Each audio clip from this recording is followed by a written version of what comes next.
And we're live. Roll up, everybody. Gather, come and join. One man went to mow. The session is in session and your company is required. One man went to mow. I am here, but I seem to be here all by myself. That should not be the case. Where are you? Gather, come and join. One man went to mow. You know when the sessions commence, and it should be already diarized as part of your schedule by now. You know why we do it, you know where we do it, and you know when we do it. So gather, come, let's do it together. One man went to mow, the eagle has landed. Water, only water. Water, only water. Where they see ma. Water, water, water, water, water, water, water, water, water, water, water. Water, only water. Where they see ma. Hapa o naido. Hapa o naido. Hapa you don't come o.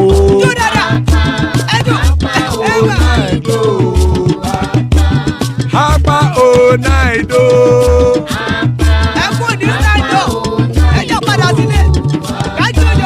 Oro kẹ̀kẹ́ ẹlẹ́mù yé o. Ilé sọ́dí àkẹ́kẹ́ rẹ̀ ẹlẹ́mù rè o. Bọ́bí màsà kẹ̀kẹ́ rẹ̀ ẹlẹ́mù rè o. Chifu Fáìlà tí kẹ̀kẹ́ rẹ̀ ẹlẹ́mù rè o. Eruku lẹ̀lẹ̀ ẹlẹ́mù dé. Eruku lẹ̀lẹ̀ ẹgbẹ́ ẹlẹ́mù dé. Okay, there we are. Erukulele, Elemude. So we'll get the remaining rendition of that in a moment. But first, let me bring you the headlines. So the headlines of the talking points that we're going to be discussing today. Sunday, IGBOHO gets angry easily, wants things faster.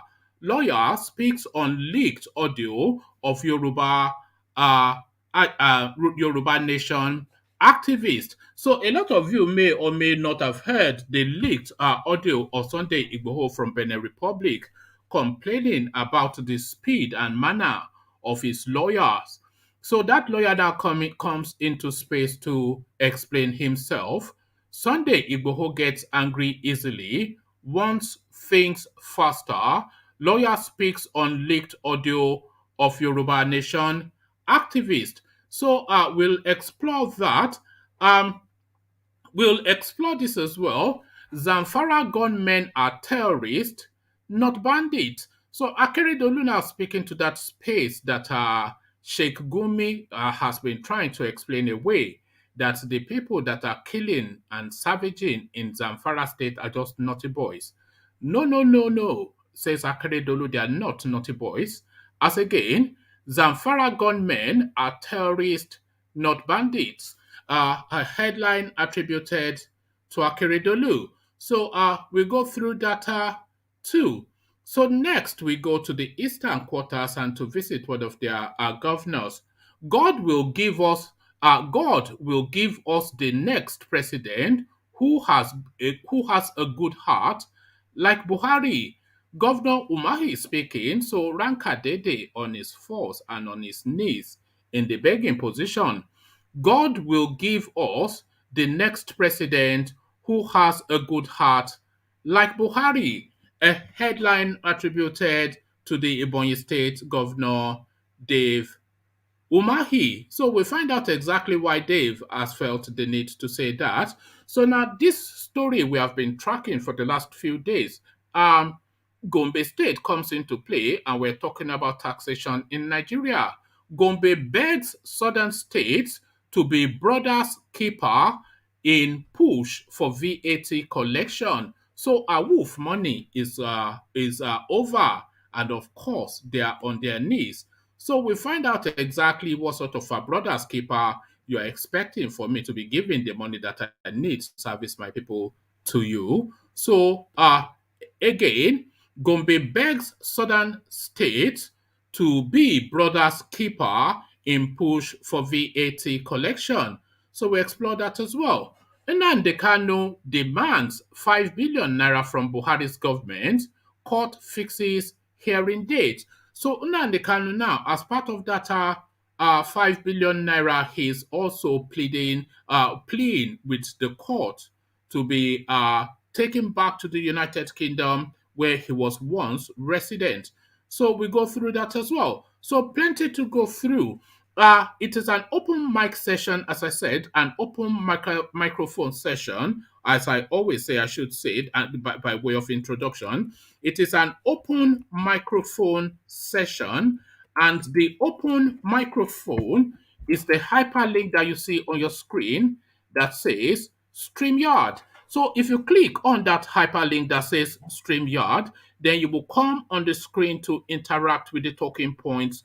Just as soon as I've rendered them, then I'll let you in to sample your opinion. So that is how it works, an open microphone format.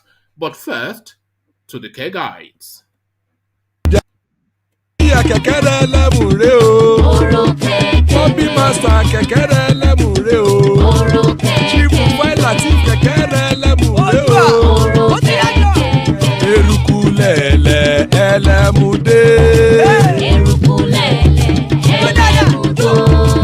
Eruku lẹ̀lẹ̀ ẹgbẹ́ ẹlẹ́mùdódò jàre o. Eruku lẹ̀lẹ̀ Ghana ti dé ẹgbẹ́ bọ́dì o.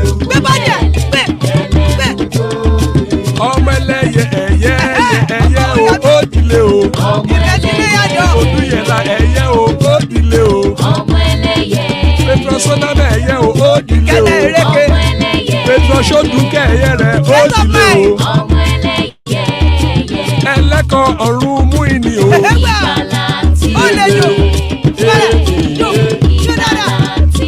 Àkùkọ ọ̀run mẹ́kọ̀.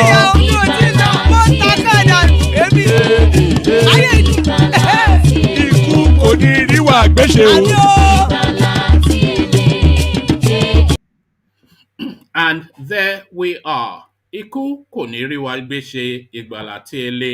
Hehehe.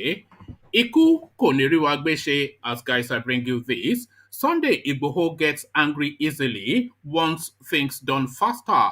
The lawyer that Sunday Igboho was lambasting in the audio recording that was leaked into the public space is the one that is responding now. Right to reply, Sunday Igboho gets angry easily, wants things done faster. Lawyer speaks on leaked audio of Yoruba Nation activist. Ibrahim Salami, the Beninese lawyer to Yoruba Nation activist Sunday Adeyemo, also known as Igboho, has reacted to a leaked audio of the activist. From the audio, Igboho berated Salami for allegedly disrespecting him. He claimed the lawyer abandoned him and kept him waiting for over 15 minutes whilst speaking to someone else. Igboho had expressed confidence in gaining freedom if returned to Nigeria by the Benin Republic. Salami, in an interview with BBC, faulted the activist's words, stating that the leaked audio was dangerous for the justice being pursued on behalf of Igboho. He said Igboho was angry with him and other members of the legal team because he felt he had no reason to remain in police detention for not committing any crime. He wants things to be done faster, the lawyer said in Yoruba. Salami, who attempted to resist speaking on the matter in the media, also explained that Igboho never intended to make his complaint public. Igboho is someone that gets angry easily, and if I have a challenge with a client, it is not something to be discussed in the media, he added. Igboho was said to have made a similar complaint to the leader of Ilana Omo Odua, who is handling the legal matters for him in Benin Republic. The Benin Republic-based lawyer hinted that the issue have been resolved, adding that he was continuing his work with other members of his team. He noted that Igboho has a right to be angry with the way he was detained in violation of the law. He has a right to be angry, the lawyer added. A source amongst the leadership of the umbrella body of Yoruba self-determination groups, Ilana Omo Udua, said Salami was recruited because of his influence in Benin Republic. According to the source, Salami understood the legal system in Benin, and he is also one of the leading lawyers and consultants to the government. Beyond being a professor, Salami understands the legal system. He is a government lawyer. He was very instrumental in stopping Igboho's extradition the moment he was arrested. We also have some challenges with him, but we are hopeful that he will adjust going forward. For instance, after every sitting, he briefs the press first before his clients. This is wrong for elders and causing confusion. Apart from Igboho, he is dealing directly with Professor Banji Akitoye and Wale Adeniran, and they don't get updates from him immediately. So, a publicity seeking lawyer essentially seems to be what Igboho is apparently contending with. The lawyer apparently thinks it's all about him and he wants his moment in the spotlight. So this is not Nollywood and you are not an actor, so just do your work according to due process. That is all. And be quiet and be in the background. Zamfara gunmen are terrorists, not bandits. Akeridolu claps back at Sheikh Gumi. Chairman of the Southwest Governor Forum and Ondo State Governor Mr. Rotimi Akeridolu on Tuesday said those behind criminalities in Zamfara State are not bandits, saying they should be rather regarded as terrorists. This is as President Muhammadu Buhari charged heads of security agencies to end what he termed selective abductions and killings, particularly in the northeast and north central states of the country. Nigerian troops in both aerial and land bombardment had dealt heavy blow to the camp of the bandits terrorizing the state, killing yet to be specified numbers in a coordinated operation as the state had become the epicenter of banditry in the country, with daily reports of kidnapping, abductions, and killings. Akeredolu, whilst receiving members of the governing board of the Federal University of Technology Akure, FUTA, led by the chairman, Dr. Godno Agili, and Vice Chancellor of the institution, Professor Joseph Adeola, lamented that Nigerians were living in fear stemming from unending insecurity across the country.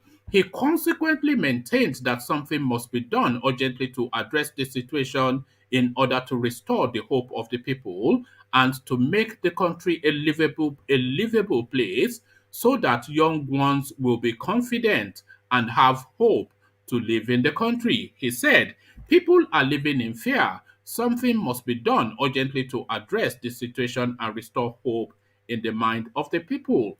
Look at what is happening in Zamfara. They try to clothe it and call them bandits. They are terrorists. Speaking on open grazing, the governor stressed the need for the country to embrace modern ways of animal husbandry, describing open grazing as old and now illegal in the state. He said, today, I can say there are modern ways of animal husbandry, and we have to take the bull by the horn. We are not afraid to take decisions. Modernity has taught us that you can extract more milk from cows in a modern way better than when you take them from one place to another. It is about science. People have developed that science. Speaking on the growth of science and technology in the country, Akeredolu noted, for us in science and technology, we need to do more. Japanese, Chinese, and other developed countries send people to where science is the best. We have heard of countries that sent their people to the United States to train on science and technology. They didn't stay there. They went back to their country to develop it. Commitment to one's country is key, but we need to make this country a livable place so that the young ones will be confident and have hope to live in this country. Whilst charging the security chiefs, President Buhari at a security meeting at the State House said efforts were already yielding positive results in the Northeast and Southeast. Speaking to newsmen after the meeting, the Inspector General of Police, Usman Akalibaba, said the president also directed them to redouble their efforts to restore security across the country so that citizens can go about their normal businesses. Baba said, oh, okay. Actually, let me give you that. I was going to abandon it there because I only wanted to cover the Akeridolu bit. But let me give you the fullness of it. Baba said, yes, we have had a brief security meeting. Security chiefs and the intelligence chiefs were able to brief the president on the security situation in the country. The president also observed and made a remark that the constitutional responsibility of government is to provide security and is ready to provide such. He said we should reinvigorate our efforts, which are yielding results in the Northeast and Southeast, but added that there are more to be done in the North Central and Northwest, where people are worried and where he has intelligence and information that school children and students are being abducted, where selective abductions and killings are done. He said this narrative must change. We have assured and promised him that we will make all efforts to do more. He also thanked and praised us. He also thanked and praised us for what has been done so far.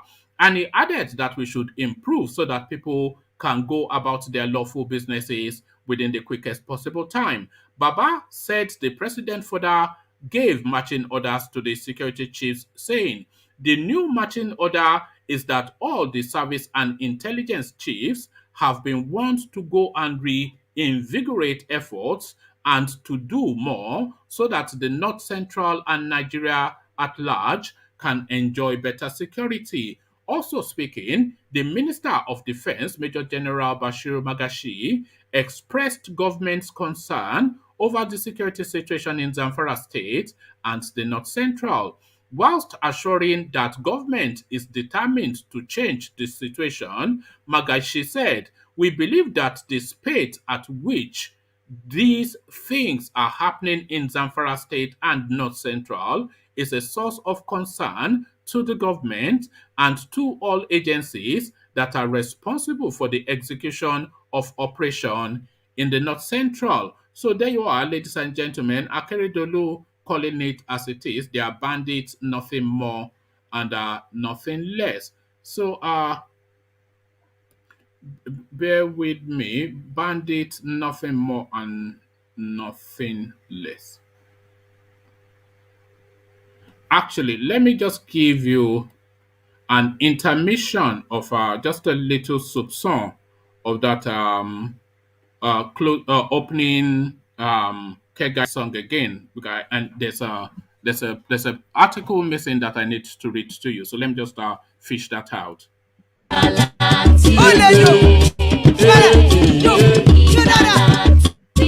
Àkùkọ ọ̀run mẹ́kọ̀.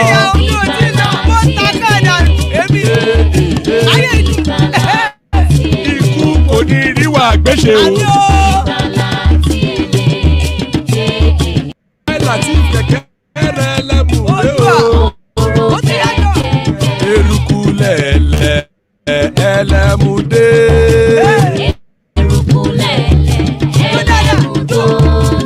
Eruku lẹ̀lẹ̀ ẹgbẹ́ ẹlẹ́múdòdò jàre o.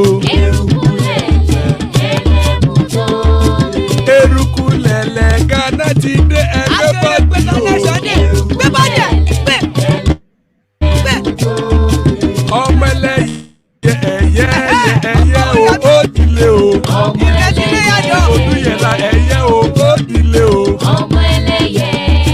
lámẹ̀yẹ o ó dìlé o pétrọ ṣódùkẹ́ ẹ̀yẹ rẹ̀ ó dìlé o ẹlẹ́kọ̀ ọ̀run mú ìní o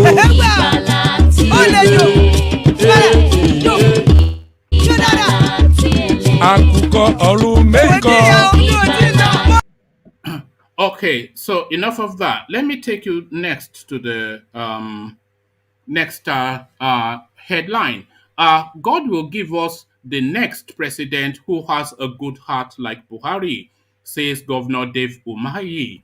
Ebonyi State Governor David Umahi has expressed optimism that the next president of Nigeria will be someone with a good heart like President Muhammadu Buhari. The governor made this known whilst fielding questions from correspondents after a visit to President Buhari at the presidential villa Abuja on Monday, September the 6th. Umahi also noted that members of different political parties from the southeast are working within their parties to ensure they concede their presidential ticket to the region. So there you are, Dave Umahi doing Ranka Dede to the Malami. Let's see what else he has to say. Asked whether the Southeast leaders were working together to get the main political parties to zone the presidency to the region, he said, well, for me, I am very much entrenched in completing my projects, and I will look into politics when my tenure is remaining 1 year, which is from May 29, 2022. And I think it is the same thing for other governors of the Southeast and by extension, governors of APC. Speaking further, he said, my position about what you asked is that our people that are in those political parties are making efforts in selling the need for the Southeast to produce the next president. But I think both the governors and Mr. President should not be distracted. When elections are done and won, it should be governance. But in this country, the moment election is completed, the next one that starts is that the masses are being cheated. So jobs so those whose job is politics and who are not into elected positions or appointed positions have all the time and opportunity to do the canvassing. And I think that they are doing it and doing it very well. But I will continue to say that power rests in the hands of God. And God will also give us the next president who has a good heart, like President Buhari, for the good of this country. We need God's own anointing for our anointed president for the interest and unity of this country, he concluded. So Rankadede at its fullest. So Rankadede at its fullest as we go to Gombe State. Gombe begs southern states to be brothers keeper in push for VAT collection. Gombe State has made an appeal to southern state governments to reconsider their push to keep value-added tax generated. Mohammed Magaji, the State Commissioner for Finance and Economic Creation, made the appeal at the start of a technical workshop on the development of the state's medium-term sector strategy. He stated that other states, particularly those in the country's south, should set emotions aside and become their brother's keeper in sharing VAT produced in their respective jurisdictions. The demand came in response to Governor Babajide Sanwo-Olu of Lagos and Yemson Wike of Rivers making moves to begin VAT collection in their respective states. Magaji contended that with declining money from the federal account, just three of the country's 36 states could exist without assistance from the federal government. The VAT issue will have adverse effect not only on Gombe State, but almost all the states of the Federation. I was part of the discussions a few weeks ago by all commissioners of finance across the country. The realization was that only Lagos, Rivers, and probably Delta states would be able to pull through without this VAT being administered centrally. And it is our appeal that we all put sentiments behind and work towards a federation that is one by being our brother's keeper and ensuring that what is pulled together at the center is distributed to be able to balance resources across the country, Magaji said. According to him, it would be a very bad development that won't augur well for the country if every state will ask for control of its resources, he added. Don't forget that the oil producing states collect only 13% derivation. So if you say every state will take whatever resources it has, that means we are starting a very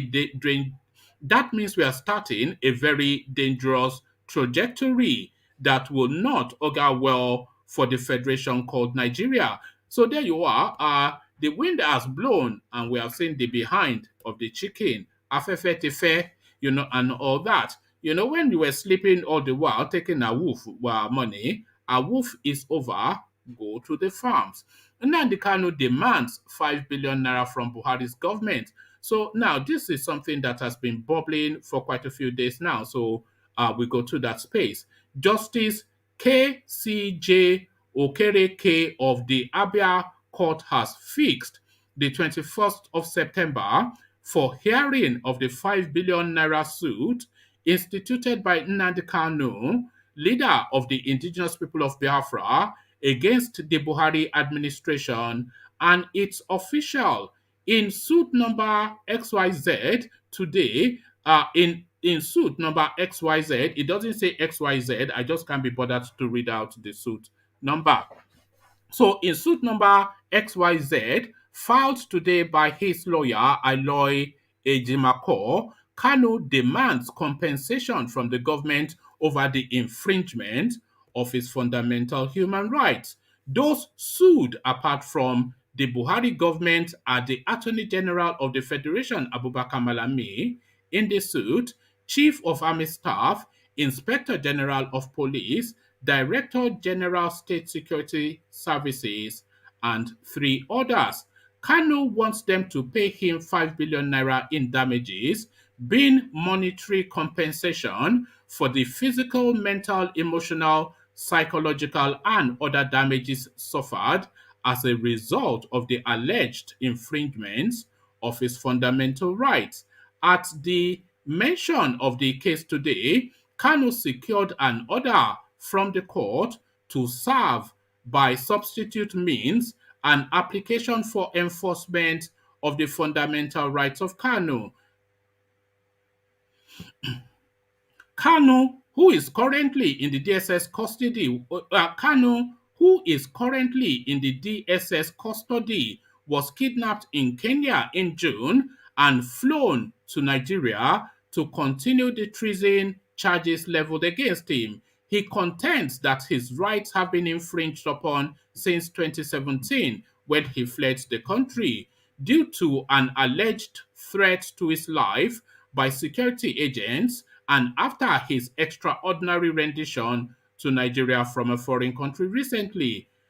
Some of the relief placed before the court are a declaration that the expulsion of the applicant from Kenya to Nigeria by the respondents or their agents and their consequent detention and planned prosecution of the applicant in charge number XYZ is illegal, unlawful, unconstitutional, and amounts to infringement of the applicant's fundamental right against unlawful expulsion and detention, and to fair hearing as enshrined and guaranteed under the pertinent provisions of the Constitution.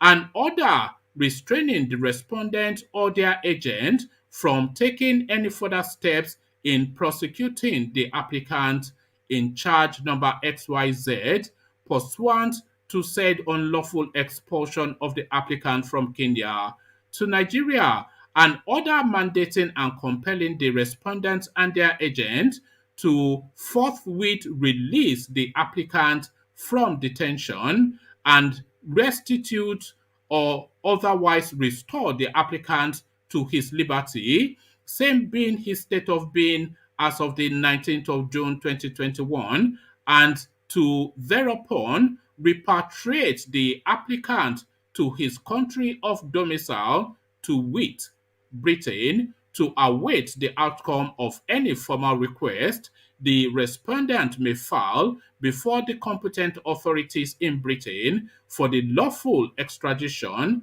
of the applicant to Nigeria to continue his prosecution on the charges. An order mandating and compelling the respondents to issue an official letter of apology to the applicant for the infringement of his fundamental rights and publication of said letter of apology in 3 national dailies. An order mandating and compelling the respondent to pay the sum of 5 billion naira to the applicant, being monetary damages claimed by the applicant against the respondent jointly and severally for physical, mental, emotional, psychological, and other damages suffered by the applicant as a result of the infringement of the applicant's fundamental rights. So there you are, ladies and gentlemen. Nnamdi Kanu now, he wants a financial payout and he wants a ticket to London. A financial payout and a ticket to London.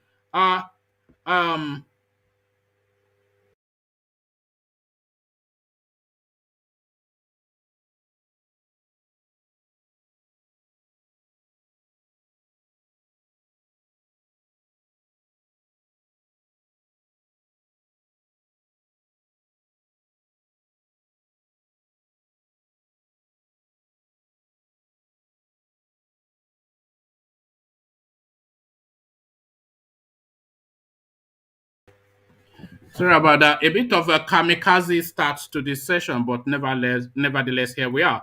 Ajale Koko, good to see you. Charles, good to see you. And Good to see you too. And Ejiro, good to see you. So a bit of a kamikaze session, but start, but the session now in session. So Ejiro, let me start from you first. Sunday IGBOHO, he's complaining about his lawyers. His lawyers are saying he's too short-tempered. So the back and forth between IGBOHO and his lawyers. Ejiro. Hello, one man. Can you hear me? Perfectly. How are you? I'm okay, thank you. First and foremost, one man, I want to say this. Thank you very much. History will remember you. You see, we need people who are resolute and consistent. You know, people like you, and you've been able to carry everybody along on this your platform. You know, at least you've done your bit. You know. So I don't have to go on the street. I don't have to go on the streets and demonstrate. Then I can just sit there. I can just sit here and make noise. Eh? Oh yeah. Anyway, for IGBOHO, you see, like I always say to people, right? Nigeria is a crime scene, you know. So IGBOHO, what is Son IGBOHO saying is true. You know, so many betrayers in that country. Because to him, he's not happy with the way his lawyers are taking this whole thing, you know. He feels neglected and dejected, rejected, you know. So it's just like... Do you think some of this might well be just that chasm of education? Because, of course, he sees all these lawyers speaking big grammar in French, and he's just there, not able to control the environment. Is this just the frustration of that educational chasm? Part of it, yeah. Part of it. And you've said it all, frustration. You know, the man is frustrated, you know. They say a hungry man is an angry man. At this point, he's very angry, you know. He's frustrated. It's like someone that doesn't know the next step, or he doesn't know what's going to happen. It's just like it's repeating. They are repeating one thing over and over, you know. So for him, it's like he's caged down somewhere. Every human being needs a freedom, you know. Yes, and being incarcerated in a foreign land where you don't speak the language, that won't help either. You know, just I wonder how it's. I'm sure there are Yoruba speakers and he manages to communicate, but the languages widely spoken there are not his language, either English or Yoruba, because I think they speak some sort of funny funkiness over there, don't they? So Exactly. yeah, leaving that Igboho space, let's go to Zamfara State. So this is the thing that I've noticed. There's a subtlety in the change of tonality whenever they are referencing particular parts of the country. So if it's the southern parts, they are terrorists, they are unknown gunmen, and they are whatnot. But if it's in the north, they are bandits and they are naughty boys. So Akeredolu is saying to pointedly to Sheikh Gumi, who seems to be championing that particular language, that no, they are not bandits and certainly not naughty boys. They are savages and they're terrorists. What are you, Akeredolu? It takes on that space. What are your thoughts? You see, one man. You see, a man whose house is on fire, right, does not chase after rats. You see, in all of this, in the center of this, I would say Akeredolu have done well. On those states, people should be proud of him.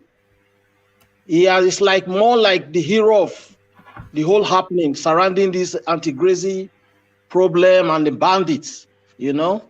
Akeredolu and Wike, they stand miles apart from the rest of them, don't they? They just stand very firmly to the front, and the rest of them are like a million miles behind. Still. Exactly. I will give kudos. I don't know if because both of them are lawyers, like Akeredolu is a son. The last time I checked, somebody should correct me on that. And Wike is a lawyer as well. You know, so it's maybe because they know the law back and front, you know. So they are trying to work everything under the ambit of the law. Go ahead. No, sorry, I interrupted a lot anyway, but I think it's just in the makeup of their character. You know, there are certain character that just have that gravity, that boldness, just that capacity to stand up to the moment. And I think we see that in Akeredolu, and I think we see that in James Wike as well, but we don't see that we see that a little bit in Otom as well. Exactly. That of Akeredolu, at one point I was scared for him. I was thinking, you know, remember after the election, PDP head to court, and they took him to court, you know. So I was even thinking maybe the way his hard stand on APC, or these bandits are the rest, and the anti-grazing law thing, they might play a very funny one in court against him. But lo and behold, he came out successful, and the man is still taking that stand, you know. If not for Akeredolu, somebody should correct me on this. If not for Akeredolu, you see the Amateku thing could have not really. Yes, thank you. He championed that as well. He led that from the front as well. Yeah. You know, so I give it to the man. He's an hero in the center of all this, you know. I'll give it to him.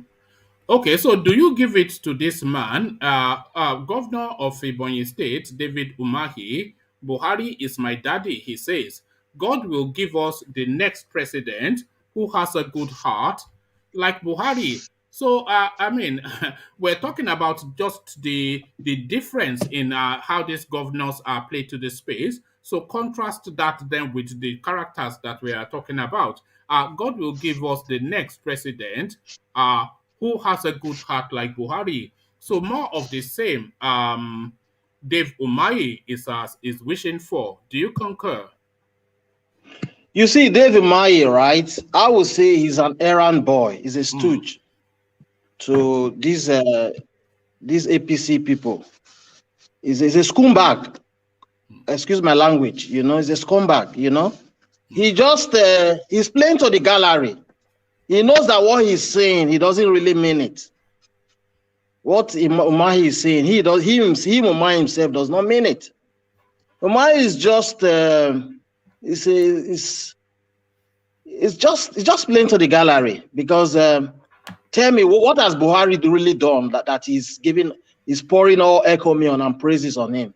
Nothing. Do you think he's playing to 2023 or is he just yeah, what do you think he's playing to? Of course, that's the game. That's the game. It's all about 2023. That's the game, you know. And if anybody is coming out from the east, why is not even? It's even the least person, you know. So let me digress. Let me digress you to that space. If anybody is coming out from the east, who would you like to see? My man is always there now. I share the same view with Ajali Koko. All right. Peter Obi is my man. He's the one coming out. Okay. All right. Because Peter Obi, you cannot rule him out. He has everything. Nobody is mentioning Mogalu, you know. Why is nobody mentioning Mogalu? No. I don't want to mention Mogalu. You know why? Why? I'll give you my reasons. One, Mogalu, we say we need young minds. He's a young man, I understand. It's people like him we need. The what's it called? What's that number? BVM, the Nigerian bank verification number. I think he was the brain behind it. You know. So he has good side of him. But I would say at this point, somebody like Mogalu would be too dull for my liking to take over the presidency. You know. For me, this is my own opinion. But person like Peter Obi has been tested. You know, he has been in that space before, even though he's a governor, he was a governor. But at least we saw what he did. Former governor Central Bank. No, he was the assistant, not former. No, so yeah, former deputy, under Sanusi there. Yeah. Under Sanusi, yes. He did well, don't get me wrong. The man did well, but he's not there yet. This is my own opinion. Have you ever heard Mogalu articulate politics? Have you ever heard him speak? Yes, several times. Yes, on channels. You will bow if that guy breaks it down for you, you will bow. And if he's but one man, you must remember, right? You must remember there's this part of politics. You see why Obasanjo, some people has their reservations about Obasanjo, but I would say the most successful civilian president so far has been Obasanjo because of his team. The team Obasanjo assembled over the years, no other president ruling Nigeria now under democratic dispensation now that has been able to assemble that same type of team. If your cabinets are weak. Sorry, the team that Obasanjo assembled. Yeah, the team he assembled, they are ruling the world now. Madam Ngozi was an Obasanjo lady. Exactly. Akeridolu, the governor of African Development Bank, he's an Obasanjo boy. Even this El Rufai himself, he's an Obasanjo boy. Exactly, El Rufai. That's even fighting him at the point. You see, I give it to the man. Obasanjo was able, because if you have a good cabinet, a good team, you always strive. The sky will be your springboard, not even your limit, you know. So Obasanjo, in his tenure, he really tried to make sure he got it right. In that aspect, he got it right. So for somebody like Mogalu, I wouldn't be able to, I will not vouch for him. That is my take. All right. Just to throw my own, I don't really think I need to throw anything because everybody knows that my first option is always Mogalu, Atiku. Those are the. I can't see beyond that. In reality, Atiku, in wishful thinking, Mogalu. You know, if I could have just the one decision to put somebody on that seat, Mogalu will be the person. But the person realistically that I'm hoping will get it, Atiku. Hold on. I want to ask you a question. Sorry for. No, go on. No, go on. Why Atiku? Because, you know, I said Mogalu is able to articulate a plan in a way that coheres. Atiku equally is able to articulate a plan in a way that coheres. when you are talking about the energy mix, his own, because he was in the driver's seat when Obasanjo was going to tackle that electricity space in Nigeria, and that was what he was pushing that third term for. Because Obasanjo, he first stabilized democracy. He cleaned up the economy and got the country on a clear footing. Remember, he cleared all the debt, and his next thrust was going to be towards that electricity. So that was what, and our article was part of that master mix. So a lot of the turbines that they bought for the electrification of Nigeria, they are under Obasanjo government. They are still at the port today, rotting away because they cannot carry it via land, and the waterways cannot ferry it to where it needs to be of use, and the customs are holding it hostage. So a lot of the planning of that electricity roadmap for Nigeria, Atiku was at the heart of it. He knows the economy. He's a savvy businessman and a successful man. So yeah, there's just a lot going for him. But people will shout corruption, corruption. Who is not corrupt in Nigeria? So yeah, Atiku or Mogalu, that those are just the two, that I would like to see in this space. Of course, a lot of people have different opinions, but that is the beauty of what we do, isn't it, Ejiro? I have my own choices. You have yours. Uh, Exactly. yeah. Exactly. So let me move you on. I'm not sure if you've been following this storyline of I think we were talking about Wike earlier. He again championed the space. He went to court and got a judgment to localize collecting value added tax within his own state, because of course his state cannot provide the enabling environment for taxable activities to take place, and then that tax is collected centrally. So he was able to localize collecting value added tax, and then Lagos State quickly moved to institutionalize that in their statute books as well. But the VAT, of course, part of the mix, that is the federal account allocation thing that they do every month. The North are up in arms. I think this is now we heard from Masari, who was crying just 2 days ago. Gombe State now crying. So go and develop your own economy now and have your own VAT. So value added tax. What are you following that storyline, and what are your thoughts on it? Yeah, I'm following it. I'm following it, one man. You see, we need to look for a better way, a good strategy on how to liberate ourselves, So what Wike is doing is a good move. It's a good move. Because this jihadist government that is in place, if you don't come up with your own ideology and your own move, nobody will help you do that. Rivers State is a very rich state. I think after Kanu, we have what? Lagos, correct? In terms of what? Economy. Are you joking? After Kano, you have Lagos. No, but that's how it is on paper. No, that's how it is on paper. They will say to you. They will say to you. They will hold on, one man. Hold on. I don't think even Kano is up to the economy of Ikeja. What are you talking about? No, Lagos is a vast economy. Let me say this, one man. Let me say this. You see, they will say to you. Sorry, I'm talking of population. Sorry. Population. Sorry. I got it wrong. Sorry. Sorry. That's fine. That's fine. Sorry. You scared me there. That I wanted to come and test you if you sorry, have been one man. drinking. Sorry. I got it wrong. You've been drinking that thing again, have you? I got it all wrong. All right. You see, after Kanu, which I know everybody knows is a lie. Lagos is densely populated. But because of politics, that's why they are using it that way, So in terms of resources, I think after Lagos, you have rivers, correct? Yes. In terms of economy.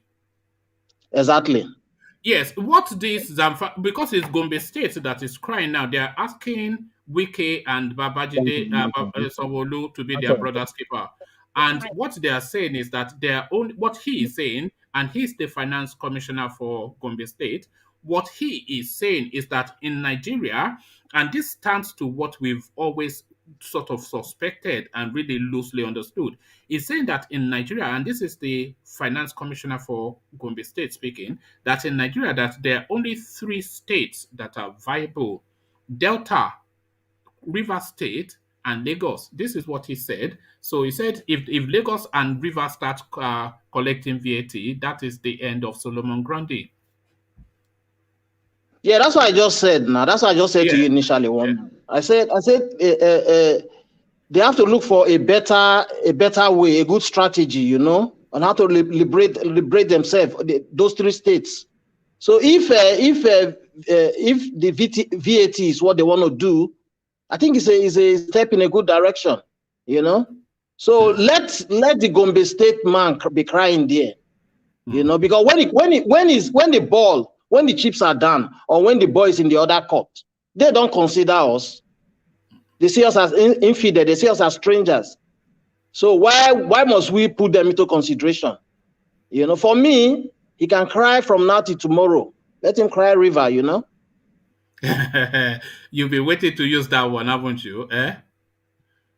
You cry me a river. Oh, all right. Okay. So cry me a river. Let me take you to another river that seems to be crying. Nnamdi Kanu, I think he's fed up with the tuwo shinkafi in Abuja Central, and he wants to go back to fish and chips in United Kingdom. Nnamdi Kanu takes to law, suing the Nigerian state for 5 billion naira, but it's not so much the 5 billion naira, but to test that space as to the constitutionality of what just happened. So he took to law in Abia State. So the case pending that he was unlawfully renditioned, taken against his will, outside of due process, etc., etc., and it ties in the first reasons that he felt the need to flee the country. People don't like to hear the word flee, but he did flee the country for understandable reasons. So he's testing that in law. So that case now in Abia State. So what are you making of Nnamdi Kanu wanting to be returned to the United Kingdom? That's one. And then the second half of that question is, do you think he should institute a similar suit from the United Kingdom as well, where he is domiciled? Because, of course, the Nigerian state can influence the courts in Nigeria, but they cannot in the United Kingdom. So to those two standard questions, Ejiro. Yeah, the second one, woman, technically you've answered that one, but I will still say something. The first one, when I saw the news, you know, the headline, I was just like laughing. 5 billion naira is too small compared to what the state, Nigeria as a state, did to Nnamdi Kanu, you know. I was even thinking maybe it's 500 billion. You know, 5 billion is too small to the person of Nnamdi Kanu, you know. So again, like you said initially, the Nigerian state does not, even though if at the end of the day he wins that suit and they now award that money to him, believe you me, they will not pay him that money.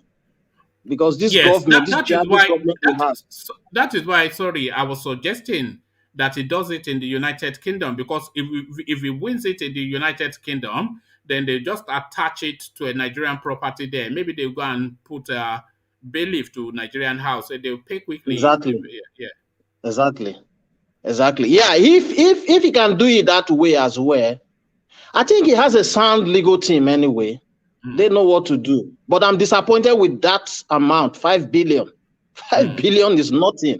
Even the amount they use in kidnapping Nnamdi Kanu from Kenya, I believe is more than 5 billion. Because that work alone, because the Kenya government will have their own court. People that did the underground runs will also have their court, the inner house underground. Because it was bringing Nnamdi Kanu from Kenya it should be a tough one, and it should be it's a high-tech kind of job, you know. So for me, they've done a lot to that man, a lot of damage. So they need to pay, you know. So 5 billion, I don't think is a big money at all. What do you say to the people who argue that even Nnamdi Kanu are suing to be returned to the United Kingdom? That in itself is a betrayal of the people that follow him. A lot of them who have lost their lives to a cause that he champions. So he now in Nigeria asking to be returned to the United Kingdom. A lot of people view that as some form of betrayal. Do you? I will say yes and no, and I'm going to answer why I said yes and no. Yes, because if you are fighting for a cause, at least you should know the implications. You know, you should know the implications, because somebody like Nnamdi Kanu, he should have known that his life is already on the line. Because what he's fighting for is a battle.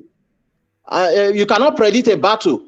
As a soldier, you might go on a battlefield and come back alive or dead, you know.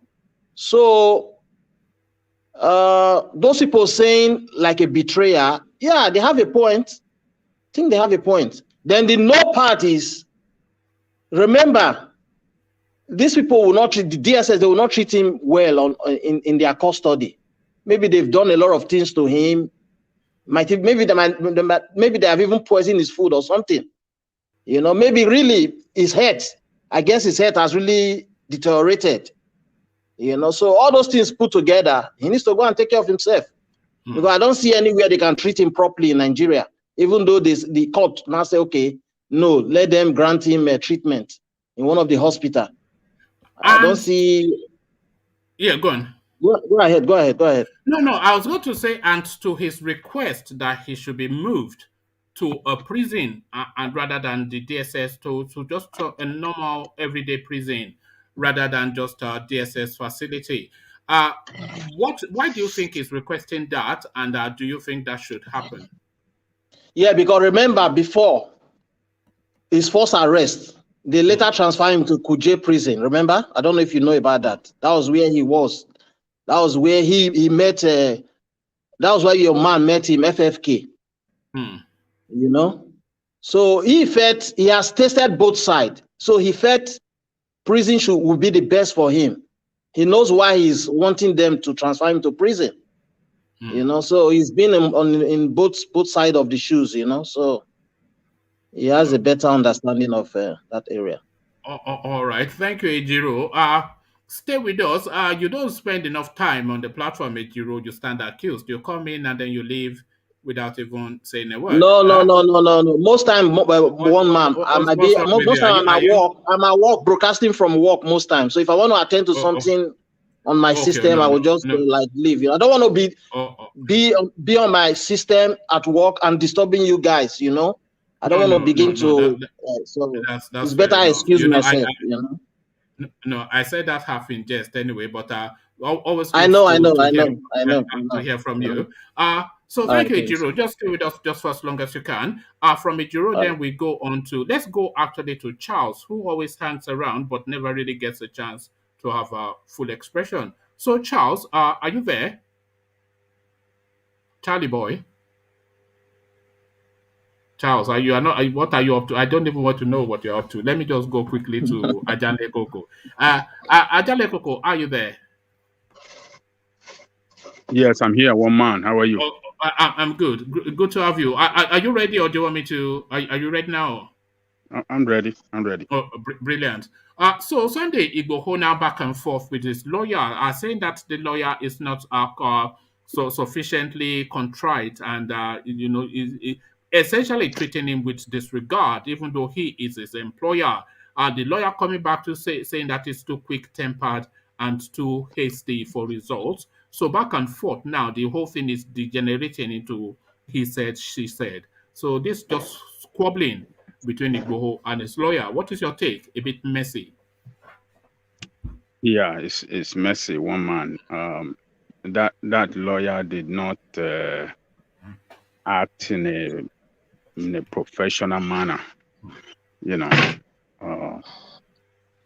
an attorney should treat his client and respect the feeling of his client at all time. for him to come out and respond to the audio statement of IGBOHO, that IGBOHO is a high-tempered person, is total. It's unprofessional and in poor taste. Yes, it's high and a gross unprofessional act that a lawyer should do to his client.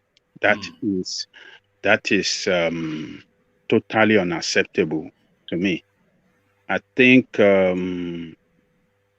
if IGBOHO and people that hire him take a look of this action of this lawyer, they should get him fired.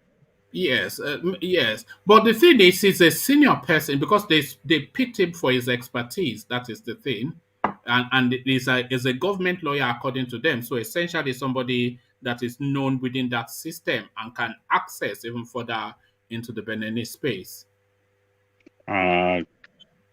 Won't believe that is the only person in that country that could handle that case. It wouldn't be the only person in that country that they could hire. There could be some other lawyers at the same level with him that could do the job better, or even, better than him. So he should get fired. He should get fired. He has not acted in a professional manner. He shouldn't have spoken. He shouldn't have spoken. That guy is supposed to understand the frustration that guy is going through.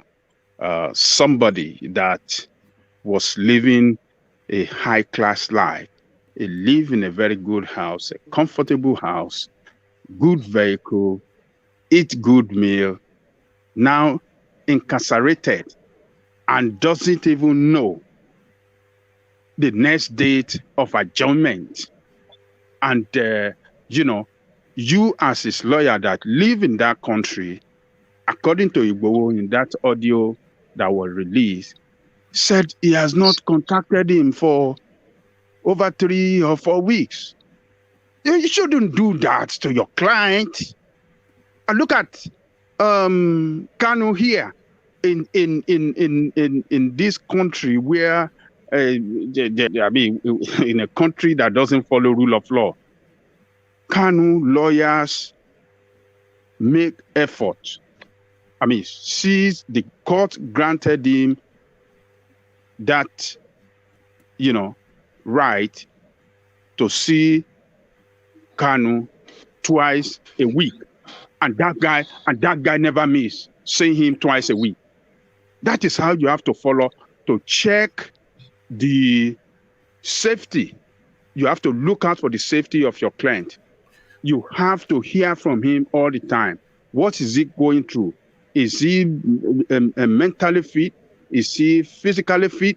You have to follow him. A client who is in incarceration, it's not in his house. If it's in house, it's a different thing. But in incarceration, and you, the attorney, you are not following him up to check on him. He's not doing a good job.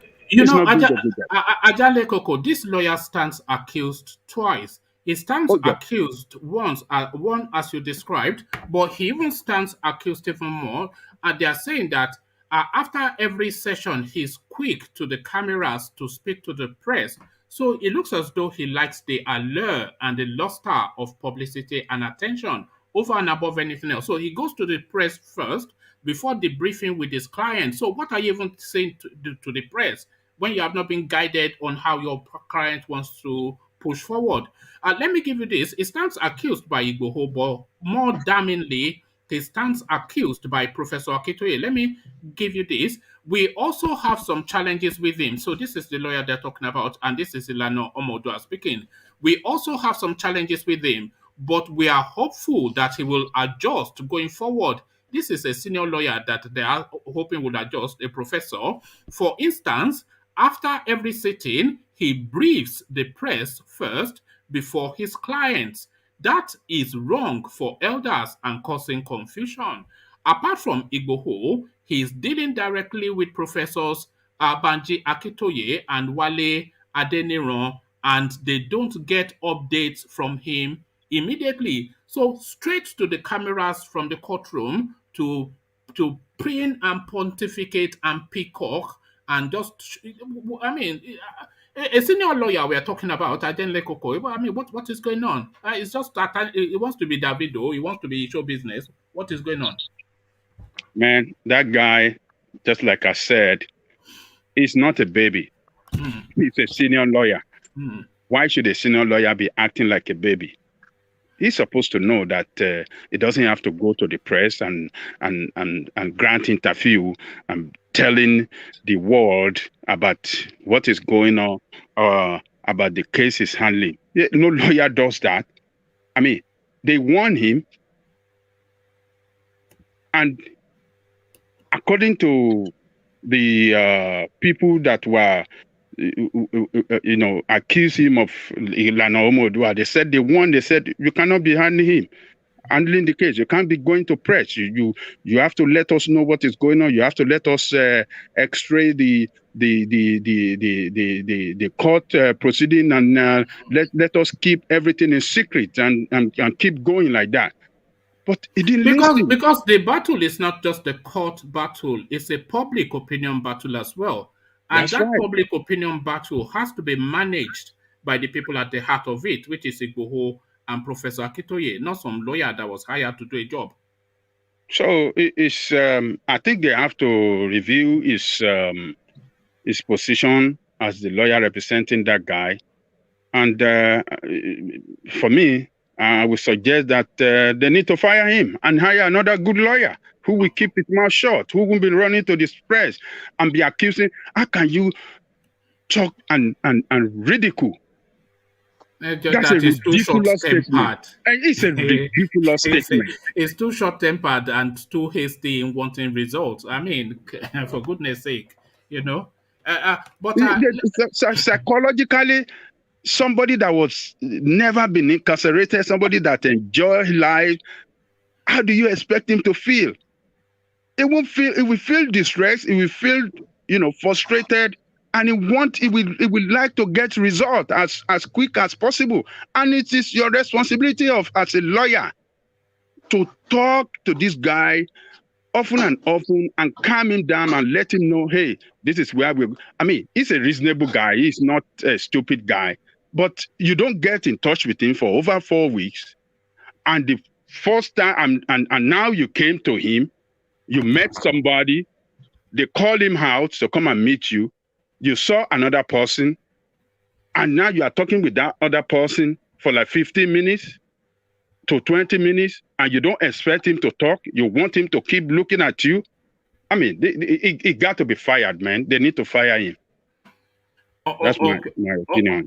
Okay, moving swiftly on from the lawyer and Igboho to Zamfara State and Akeridolu. Zamfara gunmen are terrorists, not bandits. Akeridolu, of that opinion, do you share those thoughts with him?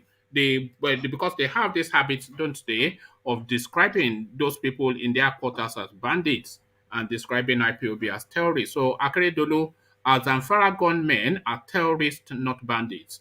Give it the proper appellation, Akeridolu says, but do you agree with the appellation that the SAN has come up with? Akeridolu is just saying the truth to the power. And let's just call it the way it is. They are nothing less but terrorists. That name bandits is a way of fine-tuning and make them. It's almost like they're calling them naughty boys, aren't they? Bandits. somebody goes and takes over a whole state. Yes. And you're calling them bandits. Look in Zamfara. only 3 local governments is under the control of the government of that state out of 15 local government they have in that state. The rest of the state is under the control of those bandits. What would you call those people? And they have kidnapped a lot of students. They killed. Do you know, among those people in captivity that these people took, they have 2-month-old baby. They have 5-month-old baby. For goodness sake, you know. I mean, how are they going to survive? And Nigeria said those people are bandits. Those are criminal, and they need to be dealt with. They need to go out all out for them and kill those people. That is the only solution to them. You know, Ajanle Koko, I wonder with this sort of people, when you hear about those sort of things, what sort of a life they live outside of you know, what they do.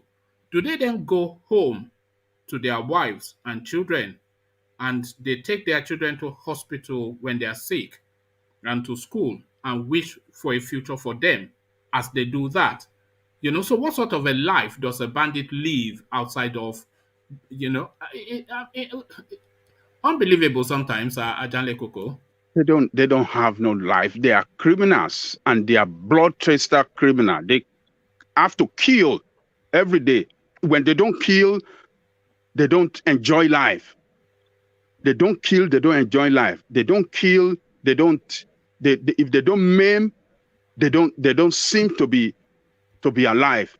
If they don't rape, they are not happy. This is what they do. That is how they live their life. So, look, Zamfara now, they said they cut out all telephone, this thing. That's not going to help. That's not going to help nothing. It's not going to help nothing.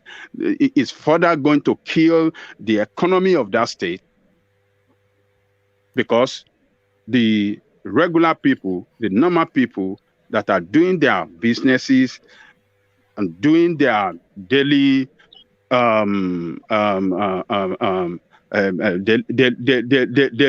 daily businesses and all the rest, they cannot function now. It's a dead state. It's a dead state. It's a state where nothing can function. So look at what they have done to the people of that country. Is it the first time? Has it just started? Look at when this problem has started in that state and nothing is done to it.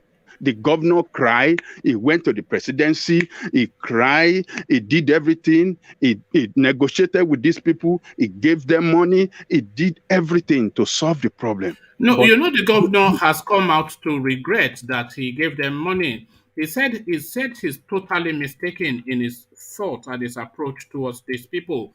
And a lot of people have always said to that space that you cannot buy off a bandit now, somebody that's terrorizing you, and then you pay him off. And then what is he going to do? He will take that money and go and learn a trade? Of course not. He will go and spend the money and come back and intimidate you again to get some more. You know, they're just nonsense. They have to be, you know, they have to be wiped out, essentially. You know, that's just the language that we have to use. They have to be wiped out, or they wipe you out. Yes, but you know why they started to paying or giving them money? It's because the federal government that's supposed to stand up and do the job and secure that state and roll out tank against them and roll out military against these people. The federal government failed in its responsibility, and they are powerless. They don't have no army to control, to send to war against those people. They don't control the police. They have nothing. They don't have no arm. It's just like our governors in the West as well. They don't have nothing, and they believe these are criminals in our midst. They live in our midst. Maybe we can talk to them. Maybe we can negotiate. That is why they did that. We cannot completely blame them. It's not. You know that Zamfara is under heavy bombardment as we speak. They're just throwing bombs all over the place at the moment. Just wanting to just savage the forest and show dominion. yes, those people, they are smarter than the Nigerian state.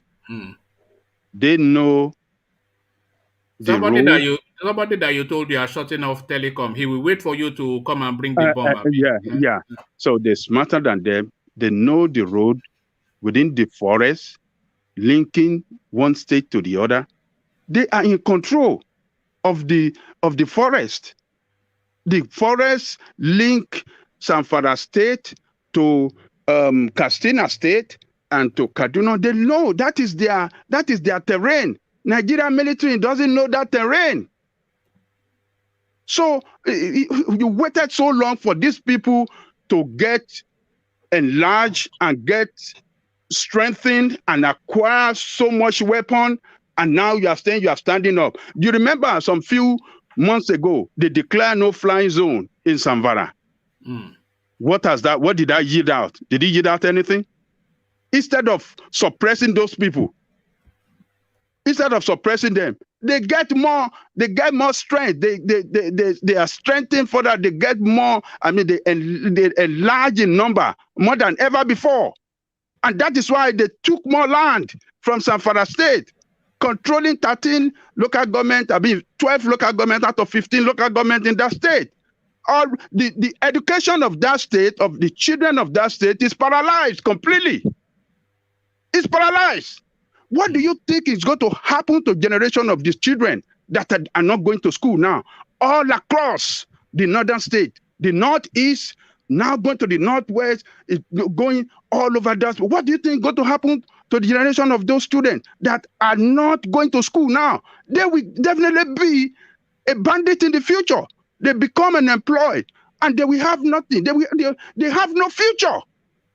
And this is what they sow. This is what they sow. They're reaping what they sow. Now they're reaping it hard, and it's affecting every one of us. They started this problem during Obasanjo time. At the beginning of Obasanjo government, they started Sharia in that Zamfara state. And Ajahn Lekoko, you know the most unfortunate part of this? The only person that is in the best position to end this banditry once and for all is the man we have there now, Buhari.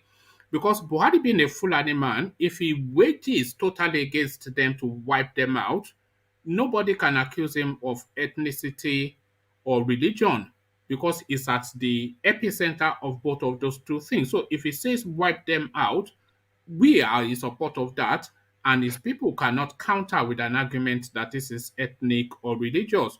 But if you have a Yoruba president or an Igbo president there telling them to go and wipe them out, immediately they will whip up the sentiment of ethnicity and religion, and then they will color it in that politics. So the best person to finish this thing is Buhari, but alas, he feels he serves his purpose. You are right. He's the best man to do that job, to wipe them out, and nobody will think about ethnic cleansing. So, that place is under bombardment, heavy bombardment. Okay. After that state, they're concentrating on one state now. So when they finish with that state, so it's going to go to Katsina state. So it'll be moving from one state to the other. Is that the way to fight the war? Is that the way to fight the war? He has failed. They're just trying to show that, oh, they are doing something. But let's see the extent that this bombardment will go. But, what really matters is the generation of those children that could not go to school now for over several years, for over 5 or 6 years. Those ones are lost to the world now. Lost. And we're talking about at least 500,000, if not more. And some others that under IDP camp all over the northern space. What is going to happen to those children? They don't grow up. They're going to grow up to be criminal too, because they don't have education. They don't have no future. We have a big problem ahead of us as long as we remain in that useless contraction they call Nigeria. As long as we have a big problem ahead of us. All right. I'm going to tackle you on that space one of these days, but maybe not today. And not you specifically, but that space. people who are of that thought, and those you, the Biafrans, the Oduduans, etc., that are of the thought that the panacea is to secede or this nationhood. This problem is bigger than just having Oduduwa nation, or Biafra nation. Because if we are saying all of these elements as they are already lost to the world and lost to criminality and radicalization, they are not going to respect any border that you are Biafra or Yoruba nation. They will still come wading in, They don't even know that you are not Biafra in any instant. They're just passing through you, So I don't think Yoruba nation will solve anything, Ajanle Koko. It will solve the problem. Say today we have our own nation. We are definitely going to secure. What's that? I don't know. Somebody just I don't know. Yeah. We can hear you loud and clear. Go ahead. Yeah, okay. Go ahead. Yeah. Say today we have our whole nation, Yoruba nation. Do you think we won't have the capability to secure our border, having know the criminal that we have around us? We will surely secure our border. We have able young men that can do that job. And we have that people that have the skill, the professionals around the world, people that have that professional skill on how to secure border, that will come down home to their homeland to help to build their homeland. So it's not going to be our problem. It's just like the problem. It's just like what you have. It's just like what you have. Israel versus Palestine. Still, Israeli. Exactly. But that is where we're going to do. Israel was still able to secure their border. Yeah. They're still able to secure their space. They secure everything. They have anti-aircraft missile that can jam any missile coming into their space from the air. And they have the border, the build wall around that the borderline with the Palestinian line. So we are going to do the same. We have to build border. We have to where we have to build a wall. We will build wall. Where we have to use technology to monitor our space, we will use it, and we will make sure that we make a law in that country that every child in high school, in secondary school, have to go for military training. We have to make a law that every military have to go for military training. They have to serve in the military. Our children have to serve in the military. Yes, instead of NYC. It's not all this all the way our children, our parents raised us up. Like me, I wanted to go to military, but my parents couldn't let me go. Because you have to go to. No, we can still hear that militancy in you. You are still a soldier, whether you we can hear the we have like to make a law. We have to make a law. All children in high school have to go to military, and when you are working, at the time you have graduated from, you must still have some time to go and serve in the military. Maybe a month in a year or 2 months in a year to be in the military. We have to develop that. That is the Israeli strategy. Yeah, that's the strategy. We have to do the same thing because we have to do something to push this criminal back. And anytime they want to mess around ourselves, you just massacre them and keep peace in our space. All right, thank you. Can I interject? Yeah, hold on. Yeah. Let me acknowledge Alexander's super chat before you interject. Alexander super chat, and he was super chatting to the conversation about the lack of professionalism of our IGBOHO lawyer, and this is what Alexander says. He says an absolute betrayal of his legal responsibilities and a bad example of legal jurisprudence. Makes me sick to my stomach, utterly unprofessional. So, Pastor Whiskey, he wants to be a celebrity. This lawyer Whiskey, he wants to be a celebrity. Thank you for the super chat, Alexander. So, yes, Ola, you wanted to say? Yeah, just to add to what Ajale Koko was saying. You know, even our situation is not even as difficult as even that of Israeli among the Middle East guy like Palestinian and all those things. Our Oh, problem our in own is Nigeria. even worse than that, oh, Ola. Our own is No, worse than that now. oh, okay, no. Let me just make my own case. So Yeah. maybe I'm getting you wrong anyway. It's But, developing, it's developing very fast, very yeah, bad. yeah. You know. Because why did I say that is this? This will not be the first time. Even when we didn't have Nigeria, all these Fulani people, they even tried to seize territory within the Yoruba land and they were defeated, right? Now, they tried that with other tribes too, like those people from Benue, they were defeated. So, that one could be seen as intercultural, when two countries are facing one another. Now, the banditry we have now is for economic reason. And the problem there now is that these people, they are working with government officials and some crooks within the system. When you go Yoruba, Igbo, or those people that want to secede from Nigeria, it's going to be different entirely, because this one, anytime they are coming now this time around, is like a country versus country this time around. It's totally going to be different than maybe a Yoruba person or someone from Igbo land will be striking some kind of deal with them. This is totally a different situation. So when they are coming, they know they don't have anybody in power they are going to face.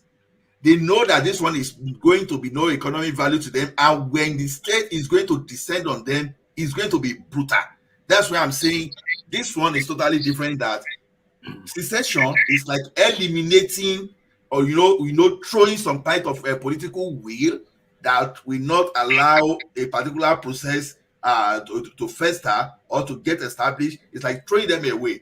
So there will be no politics of ethnicity or politics of this into that. So they will know. It's just like when they were dealt with in Central Africa. Where are they now? It's just because they have Buhari here, for example, that is trying to accommodate them. They want to seize the opportunity. So in secession, they won't even try that rubbish. Trust me. All right. Okay. Thank you, Ola. Adanle Koko, I'm going to give you two names, and I want you to pick who the Daddy is. You know who Daddy's favorite boy is. First name, Hope Uzodinma, and then the other name. God will give us the next president who has a good heart, like Buhari, Governor Umahi. So Daddy, now we already know that Hope Uzodinma is Fulani made, but this guy now after his title. Ranka Dede at his finest. Ajale Koko, what are you making of that statement? You see, let me tell you, those two guys, I don't think they are original Igbo. I don't think so. I don't think they stand for Igbo people. I think they stand for themselves. And we should, Igbo with a dollar sign. yeah, they just stand for themselves, and it's so unfortunate that they can ridicule themselves by praising Buhari, this man that sent troops to come and kill your people. And because of money, you have to praise him. You have to say it's God anointed. And in fact, you see that guy. It's just the language sometimes that it just churns the stomach. I mean, you can still do all right, sir, without going on your knees and just making yourself look so ugly, God sent Buhari. After what he has done in Igbo land alone, even Python dance alone. I mean, we all agree that all these politicians are not representing us. But you don't have to come openly and then poking our eyes and saying, oh, this man that you are calling criminal president, oh, that is my own man. You can't be saying that to us, to our face, and you think that you can get away free.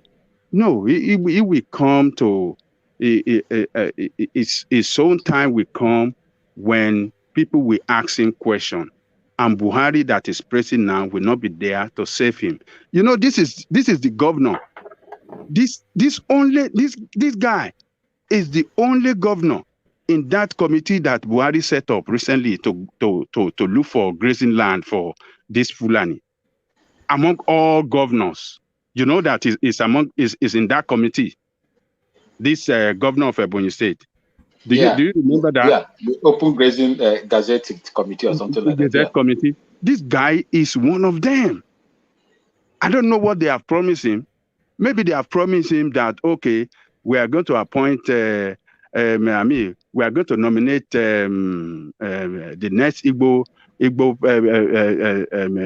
as the next president, and you are the one. Maybe that is why he's doing that. I don't understand.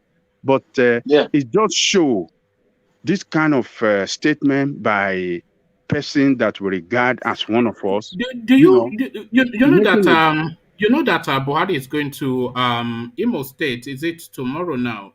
Yes, it's tomorrow, isn't it? Yes, yes, it's going to Imo State tomorrow now.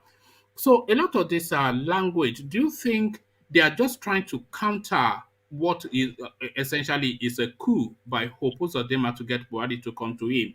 So they want to kiss his feet as much as they can, just to stay in the game with Hope Uzodinma. Is he just trying to speak to that space that Uzodinma is that Buhari is going to Imo State, but saying I'm loyal, sir?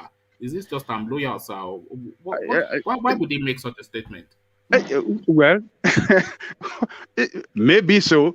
Maybe he's saying I'm loyal, sir, and he's sending a signal that I wouldn't mind if you can come to my own state, or I would like you to come and visit my state. So, but it's unfortunate that one of us can act this way. And this is... Akeridolu is an APC man. Can you imagine those words coming out of Akeridolu's mouth? That will never happen. Akeridolu will never say something like that. So, but you see this guy, you will expect somebody that started APC from the onset to be making this statement. He was from PDP and he joined APC just recently. I think it was late last year. And look at him saying, hallelujah, he's praising by Buhari as the prophet sent from God to come and help us. You see, this guy is we just have to, Igbo people have to do something about this guy. And what I mean by they have to do something about him, particularly people in his home state, I will urge them to start some sort of demonstration against him, that he does not represent them, is not speaking for them. Some political player in that state. I hope they will stand up and start, carrying a kind of strong campaign. If an example is not made of one of these people, and I'm not just speaking of Umahi in this instance, but just this crass political space that we have, if a real example is not made of one of them, these things would never stop. So if a real example is not made, somebody has to be made an example of by the people. A real example, make a real example of somebody. I watch this guy on TV every time. He was saying that, okay, I'm building projects, I'm doing infrastructure, I'm doing this, people of this state love me. But, he left PDP. PDP in that state have the opportunity, since this man has shown his face that is a betrayer of Igbo people, they have the opportunity to stand up against him and start, making mess of him. This is what they need to do. This is what they need to do. They don't just sit down there like cold water and don't do nothing. They're supposed to stand up and speak up very loud against him. It's a betrayer of Igbo. It doesn't love his people. Okay. Ajale Koko, staying in the eastern quarters, let me take you to the Alpha One of Igbo land. Nnamdi Kanu demands 5 billion from Buhari's government, and is looking to be repatriated back to the United Kingdom.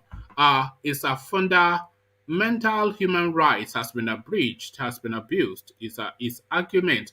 So first, let me start you just from there, and then we'll go through all of the arguments that are embedded within. So Nnamdi Kanu takes to law, suing for 5 billion naira, and is asking to be taken back to the is asking to be put back to how he was as of the 19th of June, which is essentially in the United Kingdom. So what are you making of that? Yeah, I believe his lawyer are the one behind this suit against the federal government. And I believe they have done their homework very well. For that amount they are suing for damages, or what are they? How can I call it? For pain and suffering that is going through.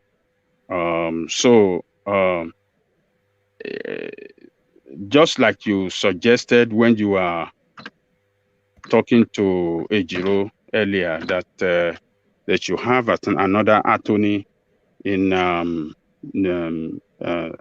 Britain that should take up such a similar case against federal government, in case that if Kanu wins his case and they don't want to pay him, at least if they carry out favorable judgment for him in Great Britain, they can still hold Nigerian responsible some kind of way at the international community. So I will suggest, I think I will agree with you on that attorneys should stand up in the Great Britain to take up a case against, a similar case against federal government.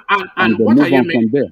Yeah, what are you making of the argument which is out there that it is a cowardly act and an act of betrayal, asking to be repatriated to the United Kingdom, whilst people are putting their lives on the line and losing it in several instances for a cause that he champions?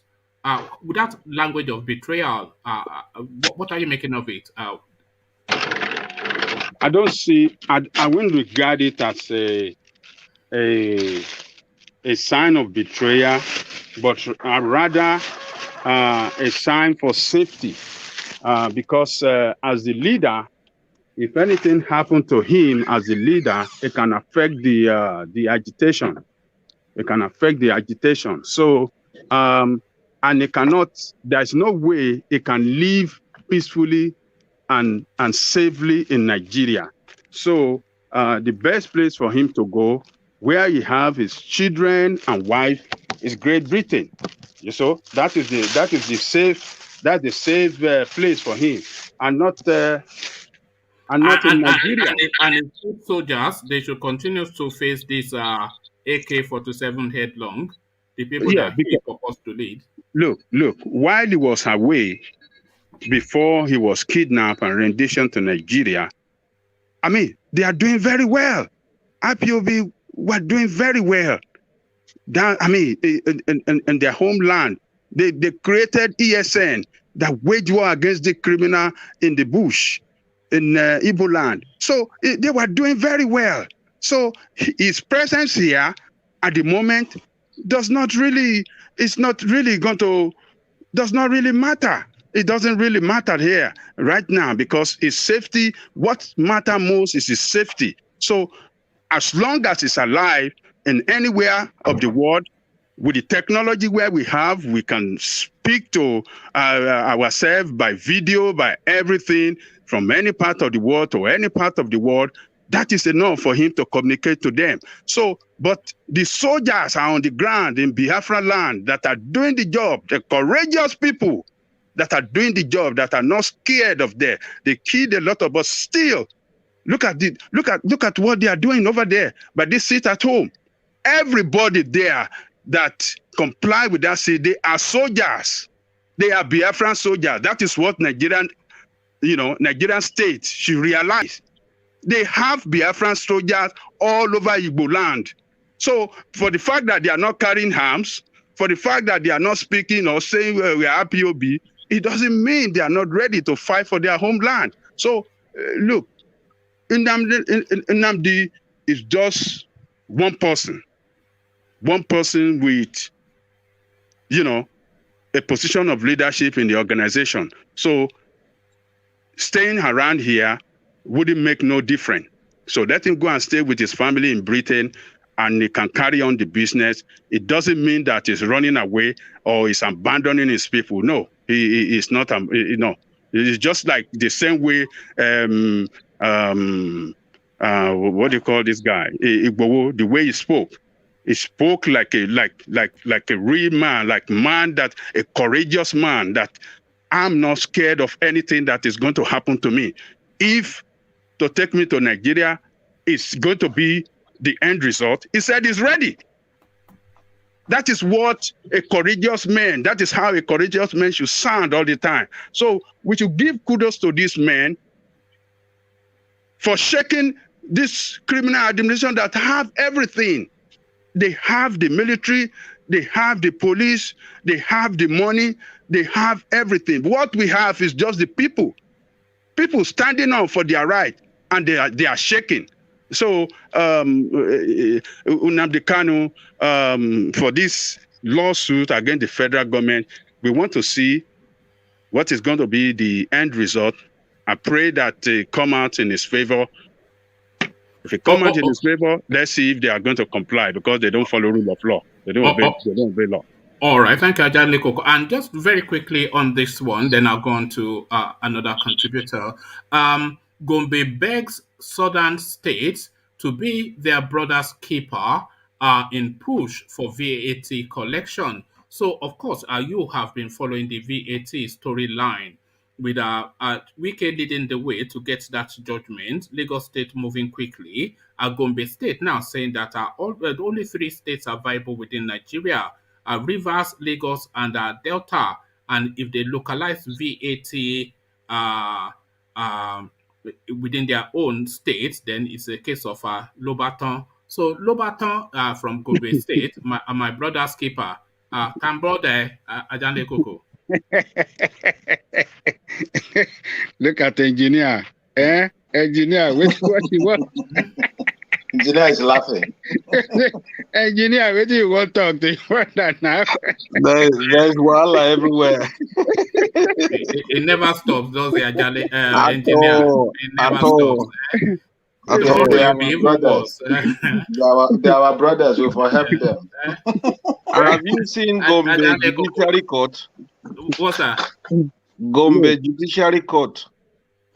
What's going on there? Just try and Google it. You will see the court. You will shed tears. When they want, but engineer, what you are saying, it speaks to the wider point that is making me poke fun at these people. I don't know. I've not seen it, but I'm expecting to see some ramshackle nonsense. So they don't they invest in their space. They don't grow anything. They are taking free money. Free money is now over. Our people are now saying that we don't. And now they are saying your brother's keeper. Who is your brother? Signboard is timber wood. They use for the signboard. There you go. Engineer, you just made me laugh. It's like toilet. When you are collecting free money. Engineer. Yes, Engineer, that is what you see in Google. If you've been there yourself, you will hold your head. I've been there at the age of 13 now, so I've seen so many things there that I can't even say, because I was wondering if that belongs to Nigeria or not. So Kazamana Munamuko. Na ya ukote nai. La ila la. One man, everybody, all rise. The president is here. Ovio Mino, the guru of every politician is around. Tell Ovesh he should stop using my governor to put as his DP, or else you pay fine. Obaseki's boy. No. But Ajale Koko, are you your brother's keeper? Is the question. Well, I'm my brother's keeper. If not engineer, yes, I'm my brother's keeper. That so one for sure. You want to give your VAT to Gombe State? Hey, Mr. Woman, you see, these people have not seen nothing. They have not seen nothing. They are shaking for just VAT. When the oil stop flowing, what is going to happen to them? When the oil stop flowing, what is going to become of them? They will collapse. They will yamutu. That is what it means. So, look, all these states that were created by military that are not viable, they are not economically viable, they cannot financially sustain themselves. That is what we have seen. They created them so that they can have larger share of the cake. For political expediency.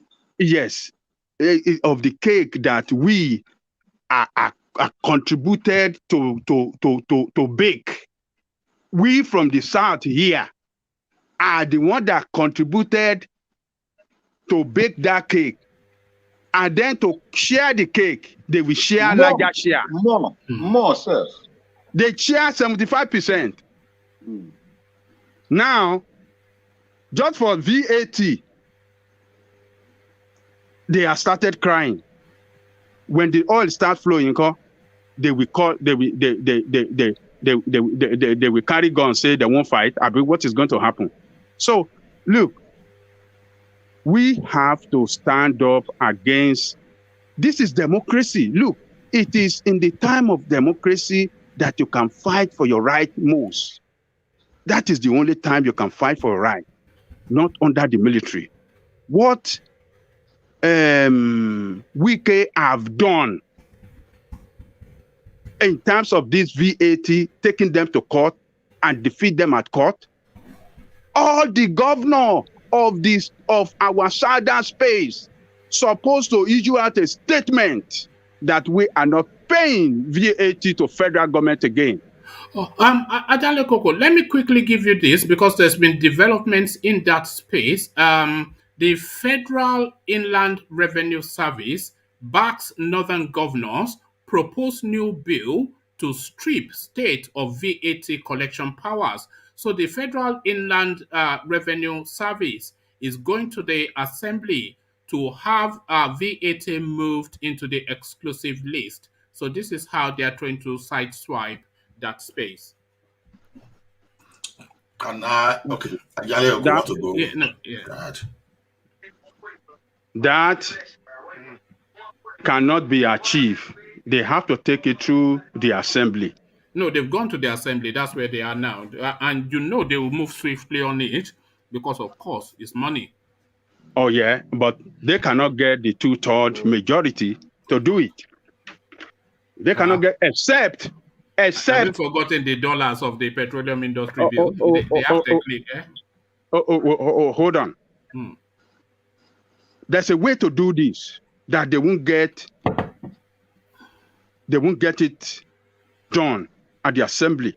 Each state of the federation, each state in the southern space, the governor of each state have to hold their, their legislators, both the Senate and the rep.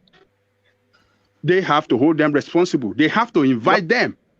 Don't count. And say, this is Ajale Koko, don't count those other man and the devil Umahi of Ebonyi State, please. They will still betray them. No. Carry on. Let him land that point. You see, Uzodinma is not in control of that state. So those legislators, they are PDP legislators. Do you understand what I'm saying? They are PDP. So Uzodinma essentially is in enemy territory. It's only Daddy that is in enemy. It's surrounded by enemies everywhere now. Uzodinma. Yes. So if we are losing Ebonyi, even Ebonyi is shared too. They have PDP legislators there. So if we are losing Ebonyi, let's say we are losing Ebonyi, but if other states in all the south, the governors called their legislator and said, "This is what we are fighting." You see, this is a fight. This is a fight where all of us have to stand up, and the governor can organize it. They have to call the legislator, or the political leader have to call their legislator and said, "This is what we are doing," and whoever votes against it, they want to hold him responsible back home. That is the one that is, destroying. What we stand for. So they cannot have majority. They cannot have 2/3 majority. Look at what we are. Look at them. Look at the northerner. All the northern governor, they're not coming together. Then they want to take it to exclusive list for the president.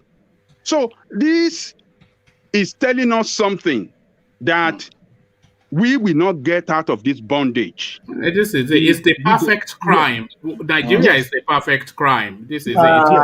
I think the National Assembly has nothing to, that they can't do anything regarding this, based on the fact that the governors have 100% control of the land. What we can simply did is that if you are coming to run business in my land, now me go collect the whatever I wanted to collect, not the federal government. So what Wike has done, either they succeed everybody now or in 10 years, Wike has succeeded in putting his name up there with the likes of Awolowo, with the likes of Zip. Okay. No, okay. Because what Hold on, Ovie. Let me give you background to it. Federal Inland Revenue Service backs Northern governors, proposes new bill to strip states of VAT collection powers. The Federal Inland Revenue Service FIRS has approached the National Assembly to move value-added tax and other tax-related matters to the exclusive list. If successful, the law will grant the federal tax body exclusive right to collect local consumption tax in states of the Federation, a move which will fulfill the agitation of Katsina State Governor Aminu Masari, Gombe State Governor Aniwa Yahaya, and a few other from the north. In a letter to the Deputy Speaker of the House of Representatives, Idris Wasey, the body requested a sponsorship of a bill for the establishment of the proposed Federal Revenue Court of Nigeria and the insertion of value-added tax under item 58 of the exclusive legislative list. So they are moving aggressively via the National Assembly to insert it. You know, the exclusive list, of course, is federal purview, you know. Wike filed this case. Wike went to court in this case last year, June or July last year. Yes. As soon as Wike got to court, then the same people that you just mentioned right now, they went via the deputy Senate president, deputy Speaker of the House. They went through him to show they amend the law to make sure they take the VAT to put into the exclusive, just as you read.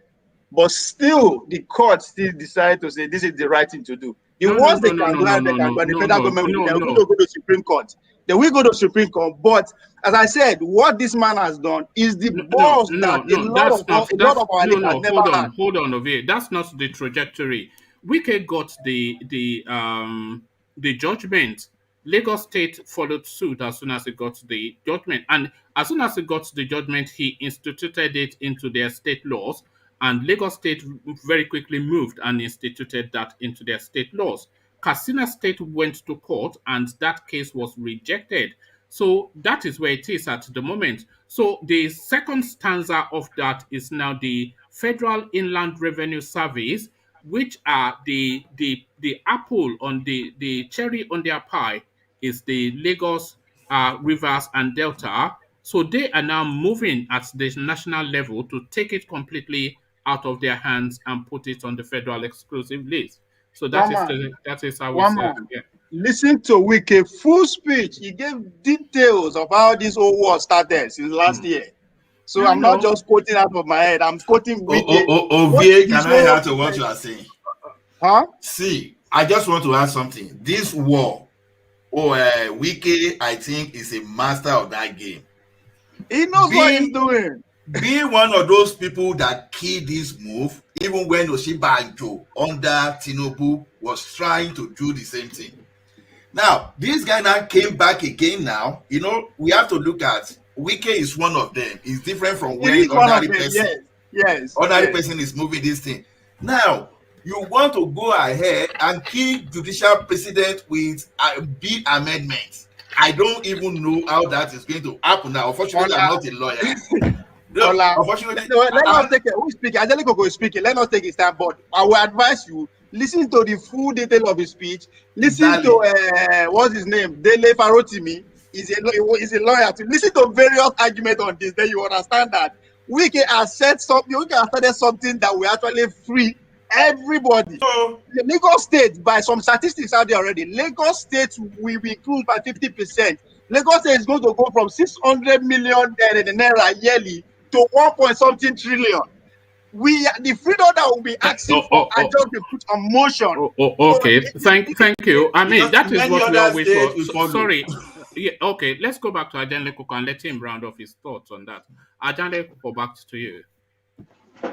Yes, as I was saying, is that all our governors have a responsibility since they are standing up against sending VAT to the federal post.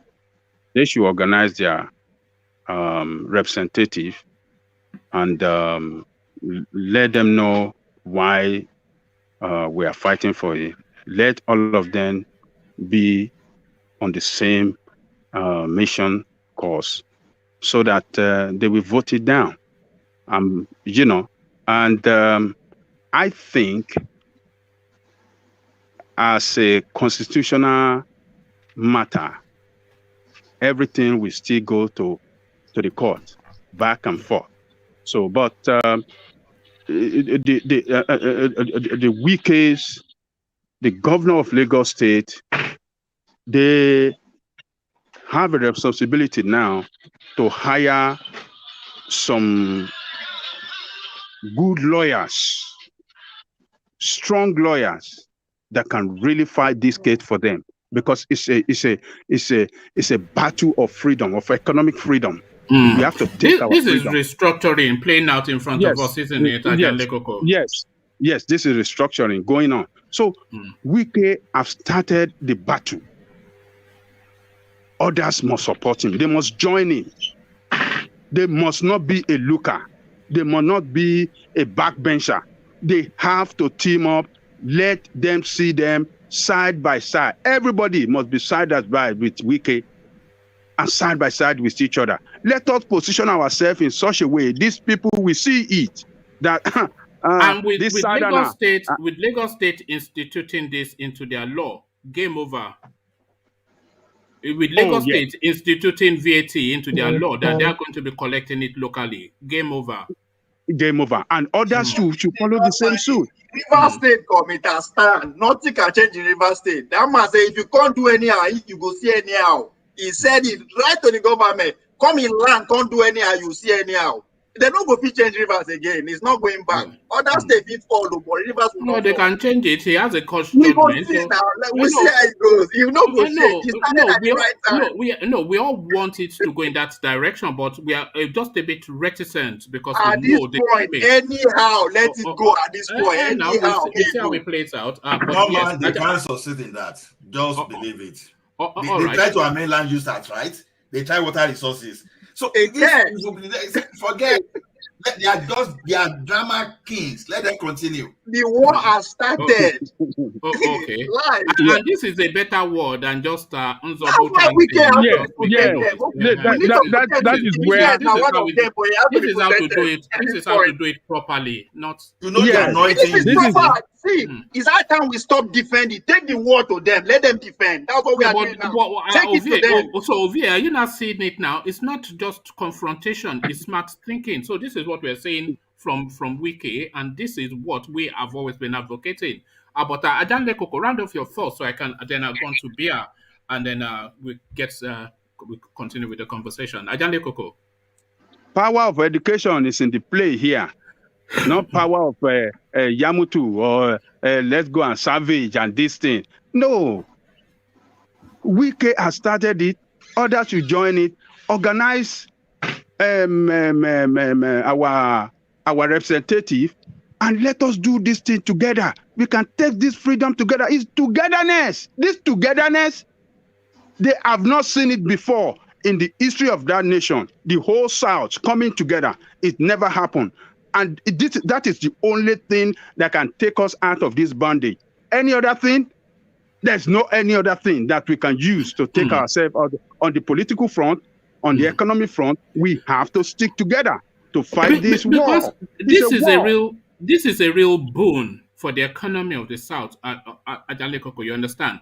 Because their entitlements at the federal level is still secure. They are not going to get a penny less from what they are entitled from the federal coffers, but they still get to keep their own VAT.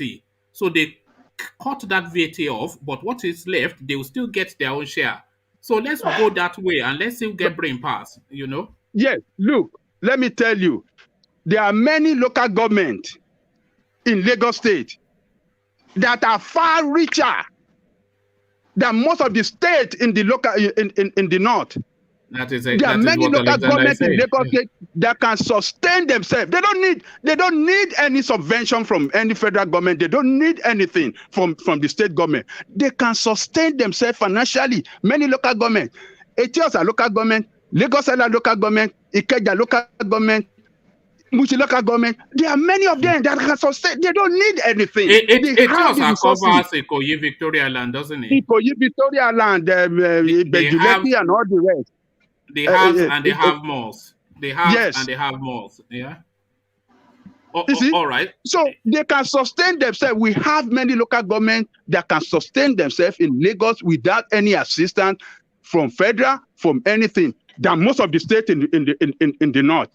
Most of the states in the north cannot sustain themselves financially, but we can sustain ourselves financially. You know, so we cannot continue to feed these people, and we give them our own resources for them to get fat, and we are getting leaner here in our place. Does that make sense? It doesn't make sense. We cannot continue. Because of course, kudos to Wike, and thank you to Lagos State Governor for joining very fast. He didn't waste time. He just joined fast. Boom! Others to join too. So that's the only way out, my brother. All right. Thank you, Ajale Koko. And of course, the way resources are allocated is along local governments, etc., etc. And they've created a lot of local governments for themselves within the north. So all of the VAT that they are collecting in Lagos, they're just piping it to their section. I'll take your comment in a moment, Ola, but let me acknowledge Alexander's super chat first, that just speaks to the language that Ajale Koko just used now. So this is what Alexander. Yes, this is what Alexander super chats, which chimes almost verbatim with you, Ajale Koko. Alexander super chats. It says, Ikeja local government is richer than 75% of the northern states. Folks should agitate for state autonomy as against a referendum and or regional government. So almost word for word what you said. That's what I've been saying from day one. Stop running. Hold on. Stop running. Let's fight. So great minds think alike. You say you can't even let me get my words now out now of it. So great minds think alike. Thank you for the super chat, Ajale Koko. Alexander. So Ola, you wanted to add on to what Ajale Koko said? Yeah, the only thing what I was even going to say is this, which is this interesting development is I expect it to provoke some sense of development from all these groups. If you see this Bauchi Gombe state we are talking about, for example, do you know they have reasonable deposit of iron, for example, and they have other mineral resources like columbite, like some other mineral resources that a reasonable person. For example, they have gold. But do you know what? This guy, they will prefer to mine this thing illegally and to build banditry around all those things instead of them even fighting for the right thing. Now, the good thing that I think should be happening from this now is that instead of people sponsoring banditry and make the state unattractive to all those investors, I think this is the time they should sit down and find a way to eradicate banditry and attract investment. You know, like those days, for example, we have industry that deal with cotton, that used to deal with hide and skin in the around Kanu, for example, Bata, Magnum, and all those things. This is what these guys should be doing now to attract investment, and they too can realize VAT. So, but unfortunately, as we speak now, we've seen some Southerner already on Facebook already. They be campaigning how those states are not governable and all this as usual. So, like we are talking here now, I hope everybody here too, you know, like some of our people can convince 1 or 2, 3 people to make sure that they support whatever the Lagos state government and whosoever will join this bandwagon, to make sure that no way they will revise this thing. So let everybody eradicate insecurity in the state and then build their base for VAT. So good one. Right. I'm enjoying it. All right, thank you, Ola. So they should roll up their sleeves in the north. Exactly. Thank you. So Bia, to you. So the Alpha one of Umahi here, Bia, he is demanding 50 billion naira from Buhari and requesting to be put back as it was as of June the 19th, i.e., back to the UK. So what are you making of Nnamdi Kanu's lawsuit, Bia? Hi, woman. Hello, everyone else. Is it 5 billion or 50 billion? Which is one? 5 billion. That's too small. That's chicken change compared to what they had done to him. All the assaults, both physical, mental, emotional distress they've caused him, you know, depression and all that. They've taken life away from him, you know. So that money is nothing. When I saw it, I was even upset. I felt, even in pounds, it's cheap. And he should actually sue the Kenyan government as well, not just the Nigerian government. And I believe there is not going to be justice for him in the Nigerian court of law. They would do all their, who knows who, with all the money they've been looting from the oil, and sweep the matter in court under the carpet. He may lose. The chances that he's going to win Nigeria in the Nigerian court is very slim. Actually, most of the Fulanese are in the strategic positions in power to, you know, fight back or against him, whatever he decides. So I think, and I believe, if he sues Nigeria in the UK, that's a good beginning. That would be a smarter move, I believe. Okay, Bia, and to the request to be put as it was as of June the 19th, which is essentially to be returned, to be repatriated to the UK. Is that a language of betrayal by your reckoning? Well, it depends. People, every individual, every of his followers are entitled to their own opinions. My opinion is that I believe he's been on ground in Nigeria fighting, and they tried to terminate his life. So he needs to take cover and run. Like we normally say, you run to fight. But he's in Nigeria now, and they're not terminating his life. Well, he's in their custody, and they're not terminating his life. So why does he want to be returned to the UK? When you have a leader is someone who has that commands power. Not everyone can be a leader. People can talk bullshit, but not everyone can be a leader. So since he's been in that place, what's happening to IPOB? They are falling apart, just like you've said here, one man. When you cut off the head, the body falls. So he is the head for now, driving this movement. So are you then suggesting that they repatriate him to the United Kingdom so that he can continue to oversight IPOB? I believe he should get justice for all the harm they've done to him, because Nigeria is a lawless country. I believe the people who have been killing in Imo State, in the southeast of Nigeria, including all the people that were shot in his house, all the harm they've done to him, they should pay for but it. to the narrowness of that request for repatriation, just to that narrowness and the undercurrent of betrayal, which a lot of people say in it. Not myself. Yes. Yeah. For me, I don't think it's a betrayal. Everyone is entitled to their own opinion. When he was in the UK, and the IPOBs were doing better, and they need him. Without his voice, without him, there's going to be, that's the end of IPOB, I believe. As of now, they are not even together as they used to be. So he is really important, and I believe that stole is bestowed on him. You know, he has that mantle. It's like when you're running a race 4x4, the last leg is the main. You know, I know there's going to be teamwork, but that person who is going to take that baton to the finish line is important. He needs to be protected for this, for something positive to come out of this agitation. And I believe whatever, regardless the way, whatever we think about him, the heat he's been generating, spreading all the words, is even has helped Wike as well, fighting not just only intellectually, but physical as well, because fighting out Wike hates him and he hates Wike. Wike hates him, but what are you talking about? They hate one man, one man, just like what you guys were saying yesterday about Ninas, they've been there. Wike is in power, but he already, maybe one way or the other has realized by the, the noise making of NNAMDI, whatever we call it, that actually these people don't mean good for the states. And maybe he's giving it even if you hate NNAMDI, one way or the other, his words will touch you somehow. You will see some sense. Maybe not in all.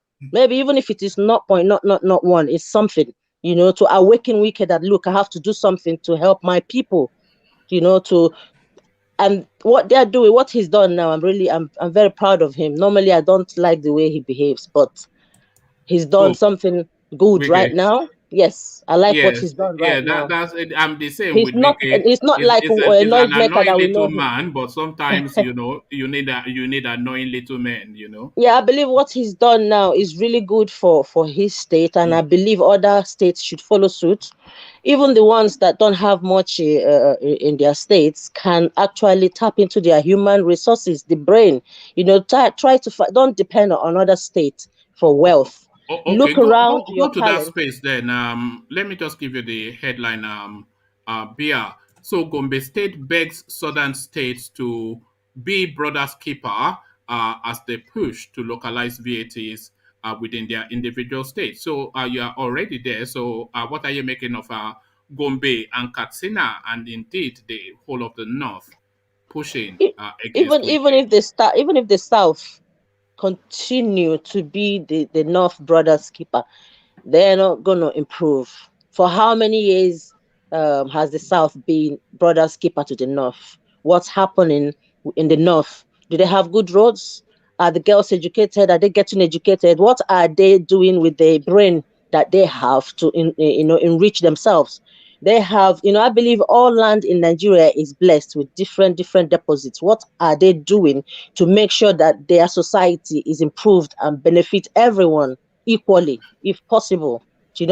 So if every state should manage their human resources, get people educated, not just depending on the oil in the Niger Delta area or wherever oil is. Don't go depending on another state's wealth. Develop your one, in honesty. Be hardworking. Be contented with what you have. Make something good out of yourself. Bia, do you see this move by Wike as essentially restructuring by the back door because this is a big move within the Nigerian space, because we're talking about money. Ovie was just telling us that it will quadruple the economy of Lagos. So imagine Lagos as large an economy as it is, multiplied by three, uh, River State multiplied by five, etc., depending on the ability to internally generate. So, is this essentially restructuring? Because if you slice that much money from them, then they already don't even have enough money to sustain. So, break their back financially, essentially, is what Wike is trying to do. So, restructuring by the back door. Do you buy that argument, I Bia? do. I do. It's a smart move, a way, a certain way to restructuring, which as well, I believe, would create more jobs in the states, in other states that maybe are not as rich as Lagos and Port Harcourt.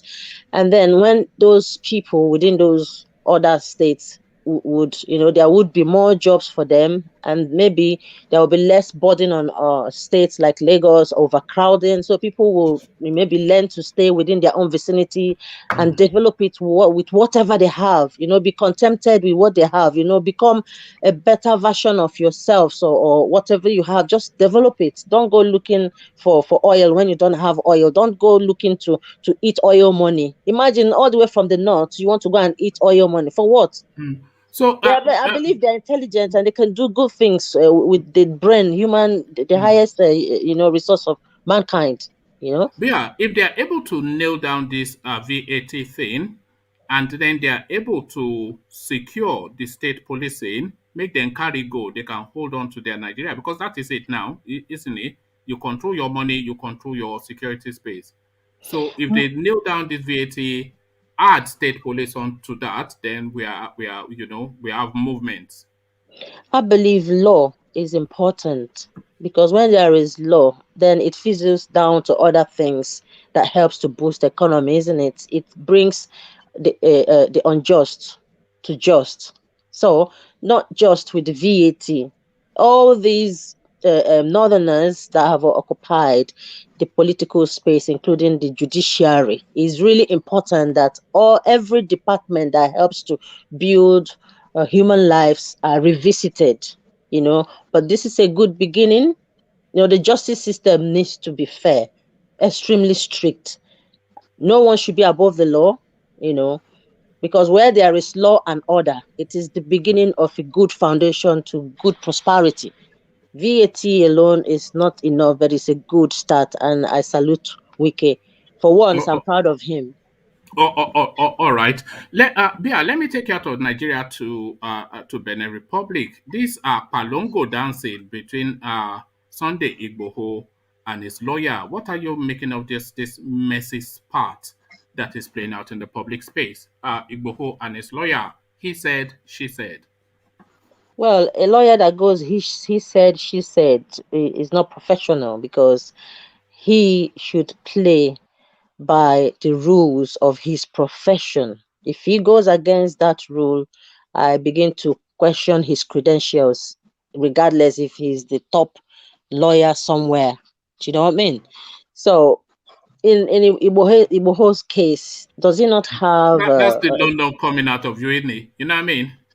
Yeah, Did you you know hear what I mean? that, Yeah, my engineer, your yeah, political sister? You know what I mean?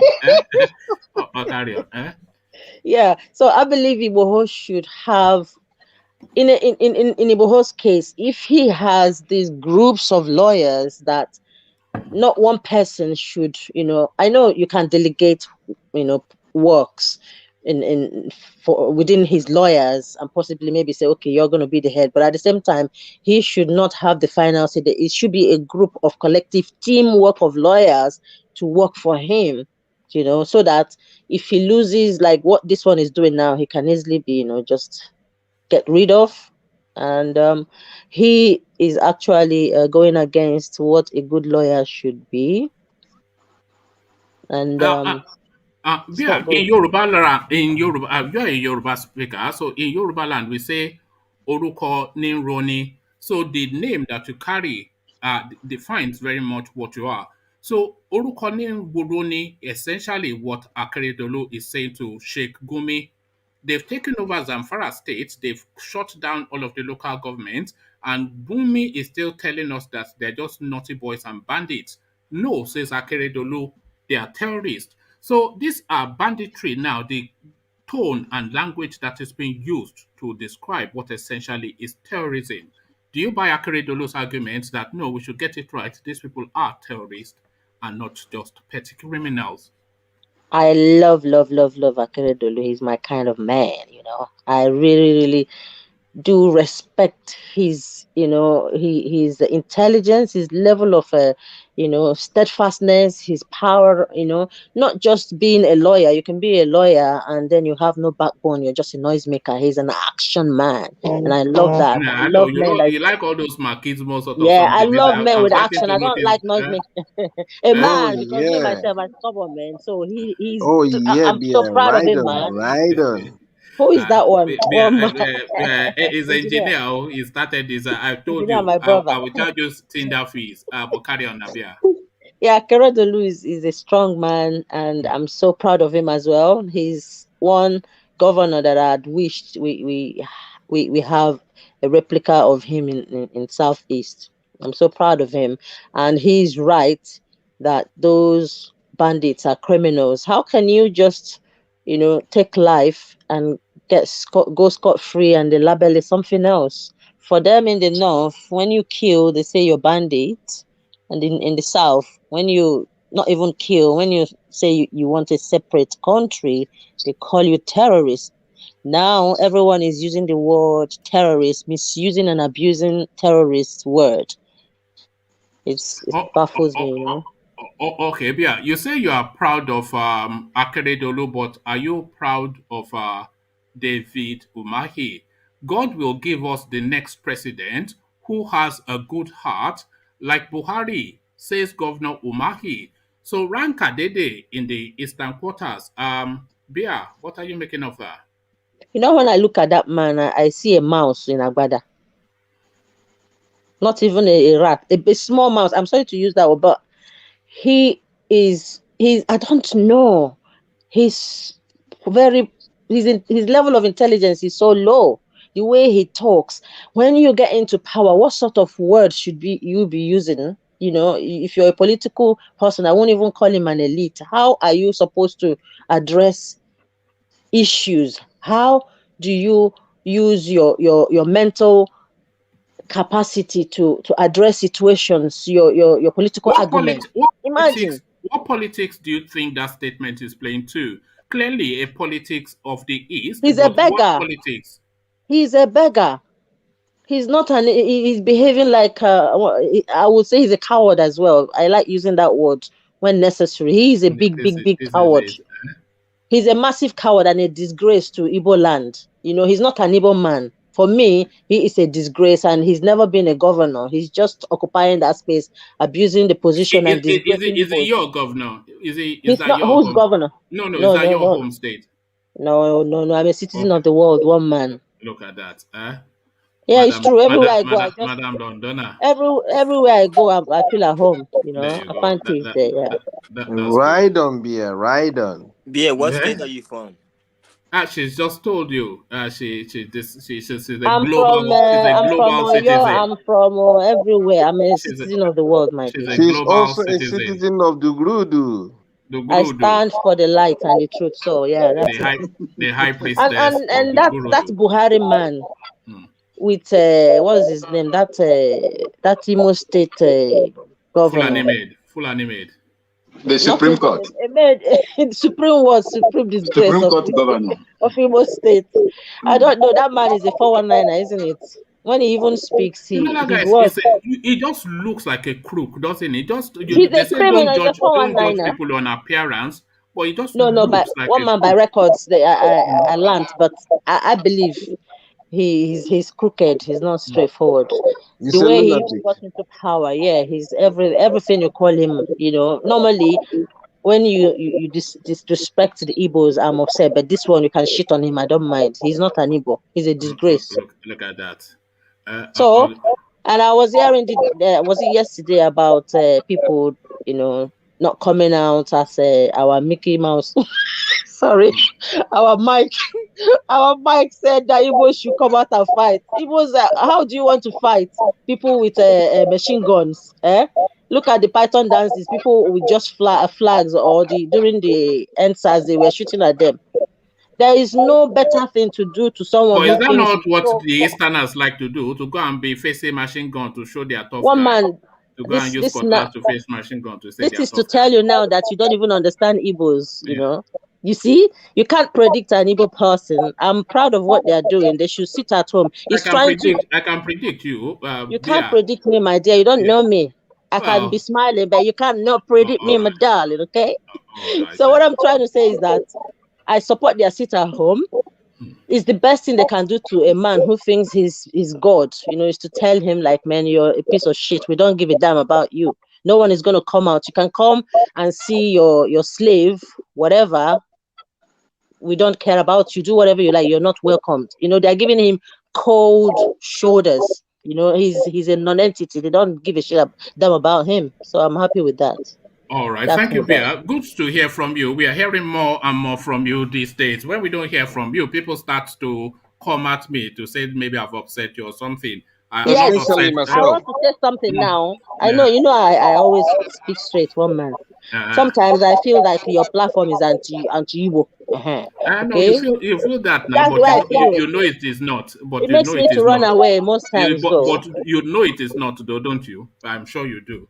I Prove call me it wrong. as I see it. I no, I don't Prove have to me prove wrong. anything. I call it as I Beer, see it. beer. No friend, One no man, foe. But I've thank you, one told man, Bia. Yeah, go one on. man. That I'm not.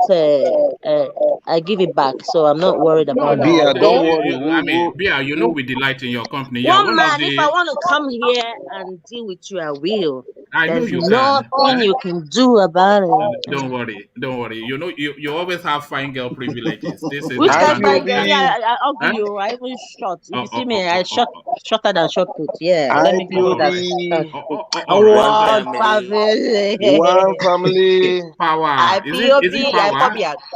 Is that do they have a chant? Is it power? What do they say? IPOB what? IPOB. Power. One family. One family. Power. IPOB, the Correct. IPOB. But And tell if it is Alexander if we, it we, is we want if Mr. it's Alexander. I want referendum. Okay, if it's I one want family, referendum. then what part is it Ucheme for? Is it the wayward one? Uchemefo is in coma. Eh? It's a Another loner. branch of the family, Abi. No, No, they it's said the a man low ranger. collapsed in Dubai. He fainted in Dubai. He's still in coma. I don't know All about right that then. one. Thank All right. you. Thank you, Bia. Always a delight to hear from Bia. I think everybody delights in hearing from Bia. So let's take Alexander Super Chat and then we're going to UK to sample his thoughts. Alexander Super Chats to the space and is speaking to that weekend narrative. So I'm not quite sure if this is Alexander speculating or if he actually knows something. But this is what he says. Wike just won a position on the PDP presidential spot, deservedly so. Congratulations, sir. Stellar move. I, Alexander Gomez, am calling this early. Well done. So, Alexander, I think that more is speculation than actually breaking news. But we'll hold you to that. We're holding you to two things now, Alexander. Your position on Rocha Sokorocha and now your position on Wiki. So thank you for the super chat, Alexander, as we go to UK. UK, do we have you? Yes. One man, how you doing? How is I'm everyone? good. Good to hear from you. So where do you want me to start you? Let me start you outside of Nigeria. Let's go uh Benin Republic and the cat fight that is breaking out between a lawyer and his client. Sunday Igboho angered by the approach of the lawyer and the lawyer saying he's too quick to temper and expecting too much. All playing out across the media, everybody in front of a camera. I'm also the lawyer who seems to be like a publicity junkie. So, what are you making of this back and forth between Igboho and his lawyer? Well, the Igbo getting angry I mean, I support him because that lawyer should be very swift in whatever thing he's doing, because based on what we are speculating, at least by now, IGBOHO should have been out, or if he is going to Germany, by now he should have been in Germany. But them keeping him there, I mean, it doesn't look good, because One by of the now, things that seems to upset IGBOHO is that he's still in prison. So being in detention is one thing, but being in prison is another. It's a high-profile person, and he has not committed any crime that has really been leveled against him. So he is yes, querying the efficacy of this guy's legal prowess, that he's still in prison after all this while. So if they are going to detain him, at least some nice apartment in Cotonou. So I think that is the thing, the gripe that IGBOHO has. yeah, because when they detain him, you remember that we were saying that since these people, their legal system is not like Nigerian legal system, though this Borotai and the rest, they are already, brought a jet not to flew him back to Nigeria. But due to how the Yorubas supported him, they didn't release him, and the Benin Republic's government said they are not going to take him to Nigeria. So by now, he should have been out. But because that time they released his wife, is when, because I thought that within that space, they should also give him his own freedom. But since they haven't given him his own freedom, and even so many people have gone to Benin Republic because of the case, so by now he should have been out. So for him getting angry, which means the lawyer is not doing what he's supposed to do, because if the lawyer is a powerful lawyer, by now he should have negotiated. I mean, at least they should have given him bail. I mean, let him be out of prison. Maybe he should have been somewhere coming for trial if they want it that way. I mean, that's what I was expecting they should have done, or the lawyer should have done. Okay, let me take you back to Nigeria and to the north. Zamfara gunmen are terrorists, not bandits. Akeridolu disagreeing with just some of the language that is used to describe the goings on within the northern space, especially by people like Sheikh Gumi. They tried to pit it down and call them bandits, as they call the non-aggressive agitations in the east terrorists. So just the tone and language. Akeridolu seeks to correct that. Zamfara gunmen are terrorists, not bandits. Akeridolu speaking. What are you making of that? Are you okay? Yeah, I mean, I support Akeridolu. I mean, what he says, because those people there, because bandits can just rob you and take your stuff and get your money, except maybe you are trying to resist. That's when they will kill you. But for bandits terrorists, don't go and take over a state, do they? No, they don't. They just rob you and take your money. I mean, that's what bandits do. So for terrorists now, they are coming to kill. Whether you have, you don't have, they will kill you, and they will make sure that whatever thing, and they will kill and again at the same time destroy the property.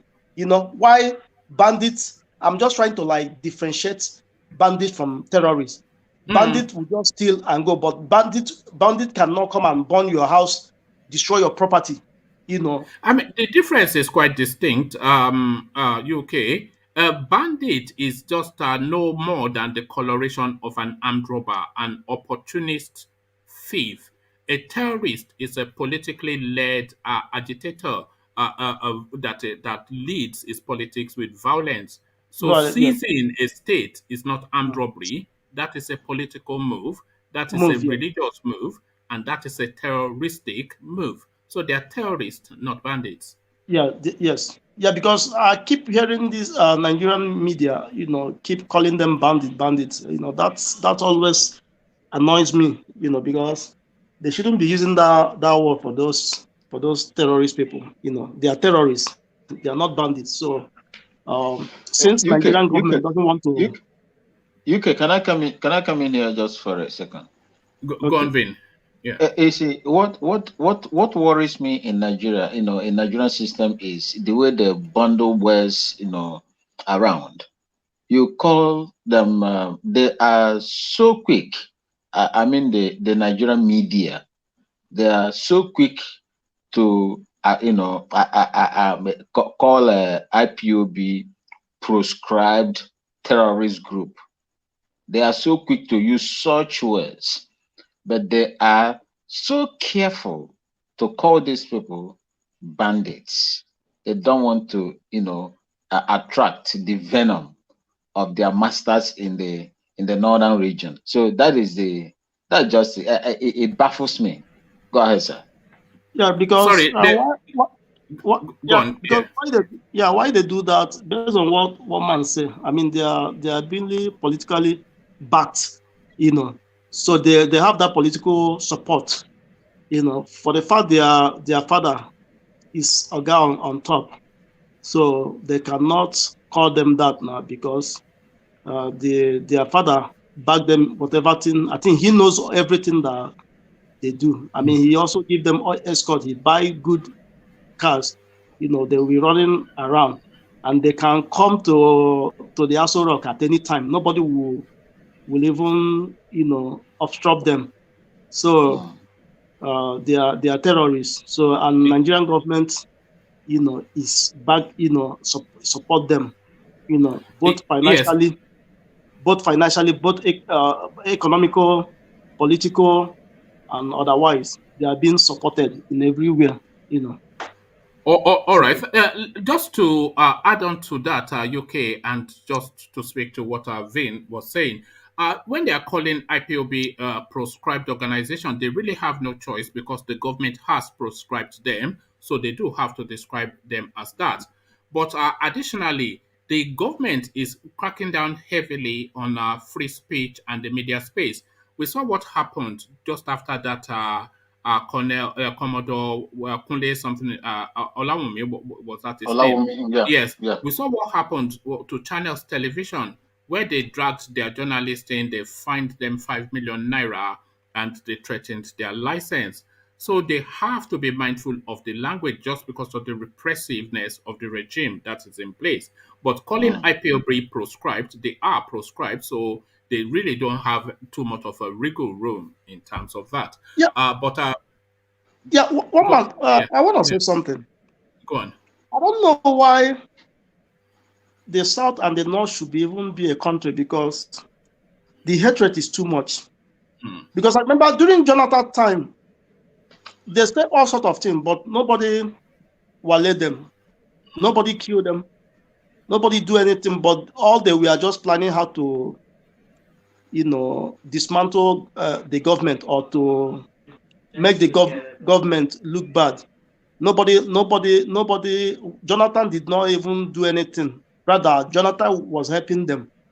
But when it comes to their own, they will want those from the South not to speak out if they are perpetrating any evil, as they are killing people, trying to take people's land and whatsoever. So they don't want anybody to talk. So that's to show you that the country is not even meant to be won. No, we're going through this a draconian repressive. It's almost like a Gestapo. This is like a Nazi government that we have in Nigeria. Essentially, I mean, there's just no room for anything that is free expression. They will weigh you down, beat you down, lock you up, revoke your license, and ruin you. So they served enough of a warning to the media space so that they told the line of the government. This is just what we're going through very dark times in Nigeria. I think it's sort of like Hotel Rwanda. If you watch the movie, that's what is what's happening. No. Hotel Rwanda was even better now because these people, I mean, we know that it was a war between two tribes, It was a war, but this one is not even a war. But look how they are killing people and shooting people, up, and doing all those to people, But what Hotel Rwanda we understand what makes them to, it was a war between two tribes now, So Hotel Rwanda is quite compared to what is going on in Nigeria. I think A lot of people have even lost their life compared to Hotel Rwanda. Because after the war ended in Rwanda, you see how they reconcile, and now the country is moving in a better distance, moving forward. So you can't compare them to this what is going on in Nigeria, because these people, they have. I think what I would say is that because since they are people that think backwardness, because people in the South progressive, because we find one way or the other to make, because in the academic, we find one way to make sure we push forward and make the country go forward. But for them now, they want to be living the Kule life now, making their people. They don't want their people to go to school. They want their people not to speak out. So how will you be suppressing your people like that without giving them that opportunity to grow as other region? So that's what I'm seeing there. Oh, all right. Thank you for that. UK, let me take you to the east next, and to the Ebonyi State governor, who describes Malam Buhari as an act of God. So, an act of God, the Aboki from Daura. What are you making of this tonality from the Ebonyi State governor? Buhari, an act of God. Buhari is an act of Satan. Yeah, I mean, I will use the opposite, Satan. Buhari is satanic. So for that Fulani stooge coming out, which is Umahi and Hope Ademma, those ones, they were born by Fulani. I mean, they are not Igbos, So that's what I want to say about that. Okay, let me take you then to the north, UK. Gombe begs southern states to be brothers keeper in push for VAT collection. So I'm sure you've been following the VAT space, but Gombe State now speaking to you, UK, as a southerner, to be your brother's keeper. But is your brother in Gombe State, UK? Yeah, well, what I want to say in that aspect is that everybody will reap where they sow. The place that you didn't sow, you don't have to reap from that place. So you have to work hard. You can't be consuming, taking, but you're not bringing anything. So life doesn't work that way. So you have to work. You have to work for everything. You want for life. So for the facts, the governors, Wike and Lagos State have come for this VAT. Let them. I pray that it will hold, so that it will even help to paralyze these northern people. Then I think that will even help them to fight against their politicians, because since they don't want to create anything for them over there, and they don't want to use their human resources. So I think that's a very big move, and that again will show how impoverished those people in the northern region, because during the election they will say that they are 20 million or 100 million, or half of the country population. But why are they begging now? Because if you say that you are in number in population, so why are you begging the southern region for that we are your brother keeper? We are not your brother keeper. So you have to work for yourself. All right. So UK, to the Alpha 1 of the Eastern Quarters, the first citizen of Igbo land, Nnamdi Kanu demands 5 billion naira from Buhari government, demand to be repatriated back to the United Kingdom. So Nnamdi Kanu institutes a case in Abia State, and those are just the marquee of his request in that lawsuit. So what are you making of that? 5 billion naira compensation and an immediate repatriation to the United Kingdom. What are you making of that, UK? Well, I wish they should just give us the Biafra and forget that 5 billion. Let us get our own country. I mean, that's what I would say, because that 5 billion, the people they kill, it's not even it cannot even equate. That money is a very small money. 5 billion can even use it to buy F-50 this thing, what they call it, B-52 jet bomber. talk less of the people they kill. So you can't even equate. That's a very chicken chain. No, I think that is for his rendition for kidnapping him from Kenya is what that is meant to be for. Well, I mean, even if it's for that rendition, but our cause is for us. Let them just give us that Biafra, and that's what we want. We don't want. Let them even take their money, but let them just, because if they give us Biafra today, I just give you five years. You see that how that place will change, So they should give us Biafra. They should take their money. What is going to be the capital? Where is going to be the capital of Biafra? Enugu. I mean, anywhere. Enugu is okay. Anywhere can be capital. And what will the people of Anambra say about that? The people will decide. No, people will decide. People will decide. It's gonna be. It's gonna. Look at that. When we know that we know that we no go agree, that we no go agree mentality in the East. That is another battle, isn't it? UK. Yes. If they give Biafra, where do you think Fulanima will find all these electronics? You understand? We can give to them. We can send it to them.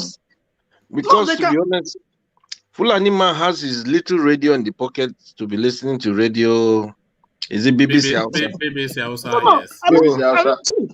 Getting Biafra doesn't stop. No, getting Biafra doesn't stop them. I mean, they can come in, but not the bad one. I mean, when you come now, they will profile you. Would you trade with them, UK? Would you trade with them? Why not? I mean, they are human beings, man. They are human beings. I will trade with the good ones. I mean, they are human beings. Then how about the Igbo ladies? Are they going to be entitled to marry them?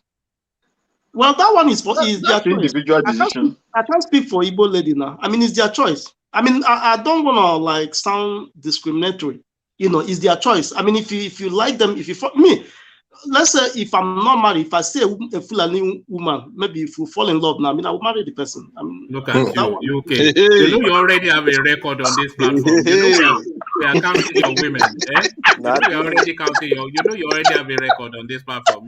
No. I don't want to sound I mean, they are human beings, but just that. Now you're after Fulani woman. One man, I have my final question for him. Yeah, go on, engineer. If it happened for you to marry a Fulani woman, will you accept 100 lashes of cane?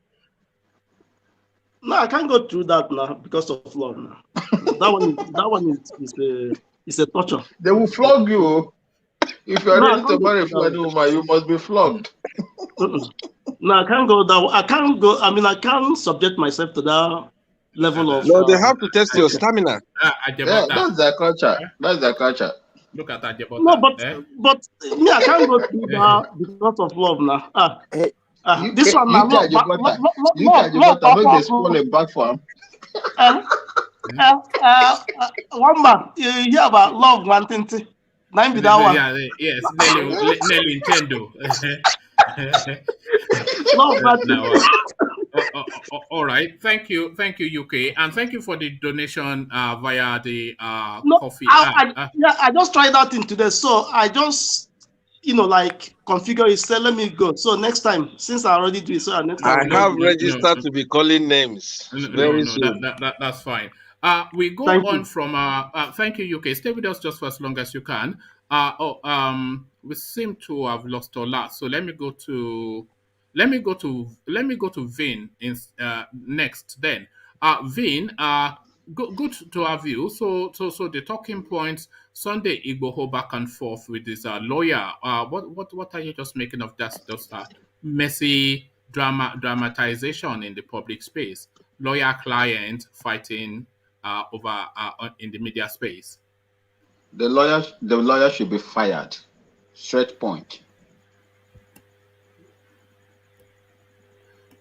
All right. He should be fired. He don't deserve to be. He don't deserve to be his counsel.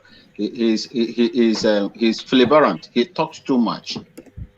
They talk too much. In fact, no matter how your client can be very angry sometimes, depending on the situation or conditions surrounding him. But it is the duty of the lawyer, his counsel, to counsel him and put him in order, put him in a state of mind that it's not that the condition that time is okay for him. At least for him just to calm himself down, but for the lawyer to go out there and start, spewing rubbish, I detest it.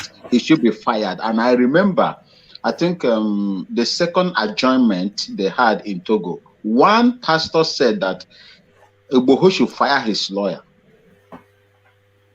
The man wanted IGBOHO to fire his lawyer because he said his lawyer is compromised. He is coming out to do some certain things that IGBOHO will not like in the future. And that is exactly what is happening now. The man he lacks professionality, and I want him fired. It's almost as though he's enjoying the attention too much, almost as though he wants to be a show business guy. He wants to be, Bobby Benson or something, going in front of the camera all the time, wearing, silk and, doing grammar. He enjoys the exposure, he enjoys I think, is it a he or a she? It's a he. It's a he. No, okay. He is enjoying the exposure. So is he she? Go ahead. Is it a she? Is he she? Are you sure? No, Ibrahim Salami. Ibrahim Salami. It's a man. Ibrahim Salami is a man. Okay. Yeah. Okay. He is enjoying Okay. He is enjoying the exposure. And it's like it's getting into his head. For me personally, I want him fired. IGBOHO should look for another. In fact, what is the reason? What offense has this man committed in Benin Republic? Immigration law. Is that the reason why they should be keeping him in prison till this time? I'm not even sure the immigration law would hold water, given all the ECOWAS protocol and whatnot that entitles people to free travel. Yeah. It's like something is happening. There is something is happening. Nigeria is still fighting tooth and nail just to extradite this man in their own terms. And this thing this man is doing now is looking as if he's trying to discredit IGBOHO. I want that man fired. He should fight. He shouldn't be among the legal team. He should be fired. Let another person take over and let's see what is going to happen, because it's taking too long. IGBOHO has stayed there for too long. We don't know what is going on. But in fairness, though, this guy prevented his extradition to Nigeria, which is it's not just him. As well as being a lawyer, he also has political influence within that country. So this was really why they handpicked him. But it's not really showing the level of professionalism. He's deviating. He's deviating, and I'm beginning to suspect that money is changing hands there. And I think he just wants to be Davido. He wants to be Whiskey. He wants to be part of it. That's okay. Whichever way he wants to be an Instagram lawyer. Okay. Whichever way he chooses, because that shows lack of professionality in his, in him. I don't like it. He should be fired. All right, thank you. Let me take you from there then to Zamfara State and Akeridolu speaking to the space. As Zamfara gunmen are terrorists, not bandits, Akeridolu speaking, you of course would have been monitoring what is going on in Zamfara State. They're trying to color it as banditry, but Akeridolu seeking to correct that language. Your thoughts, Vin? Akeridolu is my man. I love that man so much. He is a lawyer, well articulated, and he knows how to face people. He doesn't talk too much. And whenever that man opens his mouth, or unleash in his actions, most of the actionables that he has been putting out there, you know that man has it has the vim to do anything. His actions, speaks for himself. So for himself. So I love that man so much. Going to, what when you look at the system in the north, there is what they call namu, our own. These people will never speak evil about their own. It is a tradition, especially when it involves religion, when it involves politics, or when it is against the southern part of that country. They are always one. It is 1 out of 1,000 that will say, oh, I am in support of, and when they do it, it is takia.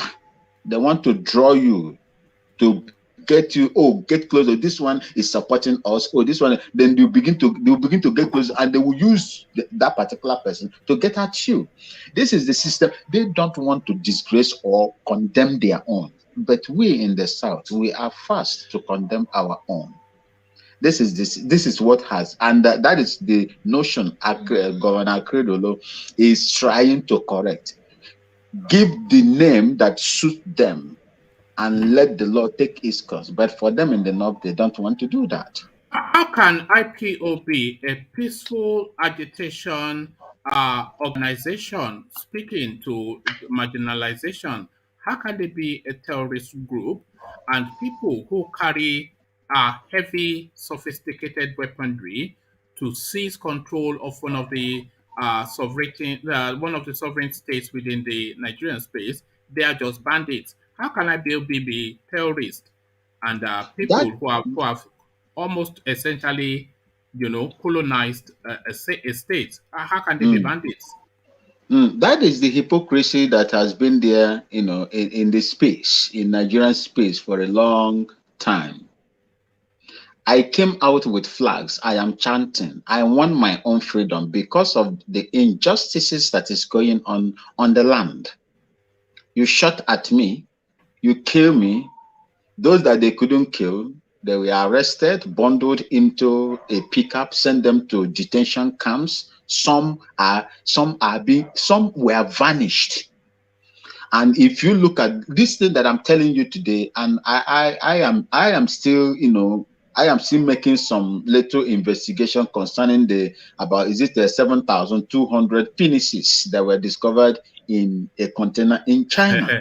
No. I think is that not Fani Kayode's story? I think that's a bit of a nonsense, to be honest. It is real. It is real. It is real. You see, where did these people and the harvesting of organs of these able youths? Where are the dead bodies of those people that vanishes? If you look at the human rights investigation report too. No, yeah, taking us to conspiracy theory territory now. There are people that vanished. There are people that that vanished, but these are harvesting whatnot, At Lekki, there were people they went to the hospital to take their bodies. Yes, because they wanted to destroy the evidence. They are claiming they did not shoot anybody. Okay, these are some of the things that is happening. Even in the few... No, but that is a leap. It's a leap from there to claim that they are harvesting bodies of course. in China. The accusation has been there for a long time. Has been there for a long time. See, with these things are happening. Where are the bodies of these people? If you destroy them, where are they? You see, these are some of the things. If they kill people indiscriminately, then they disappear the body to disappear the evidence, don't they? Yeah, they won't claim that they didn't shoot anybody in Lekki Toll Gate and then be handing bodies to families to bury. Or what are you? Am I missing something? What are you talking about? No, at least you kill somebody, then you're supposed to produce the bodies. Yeah, but they are claiming they didn't kill anybody. And there are videos showing that they kill people.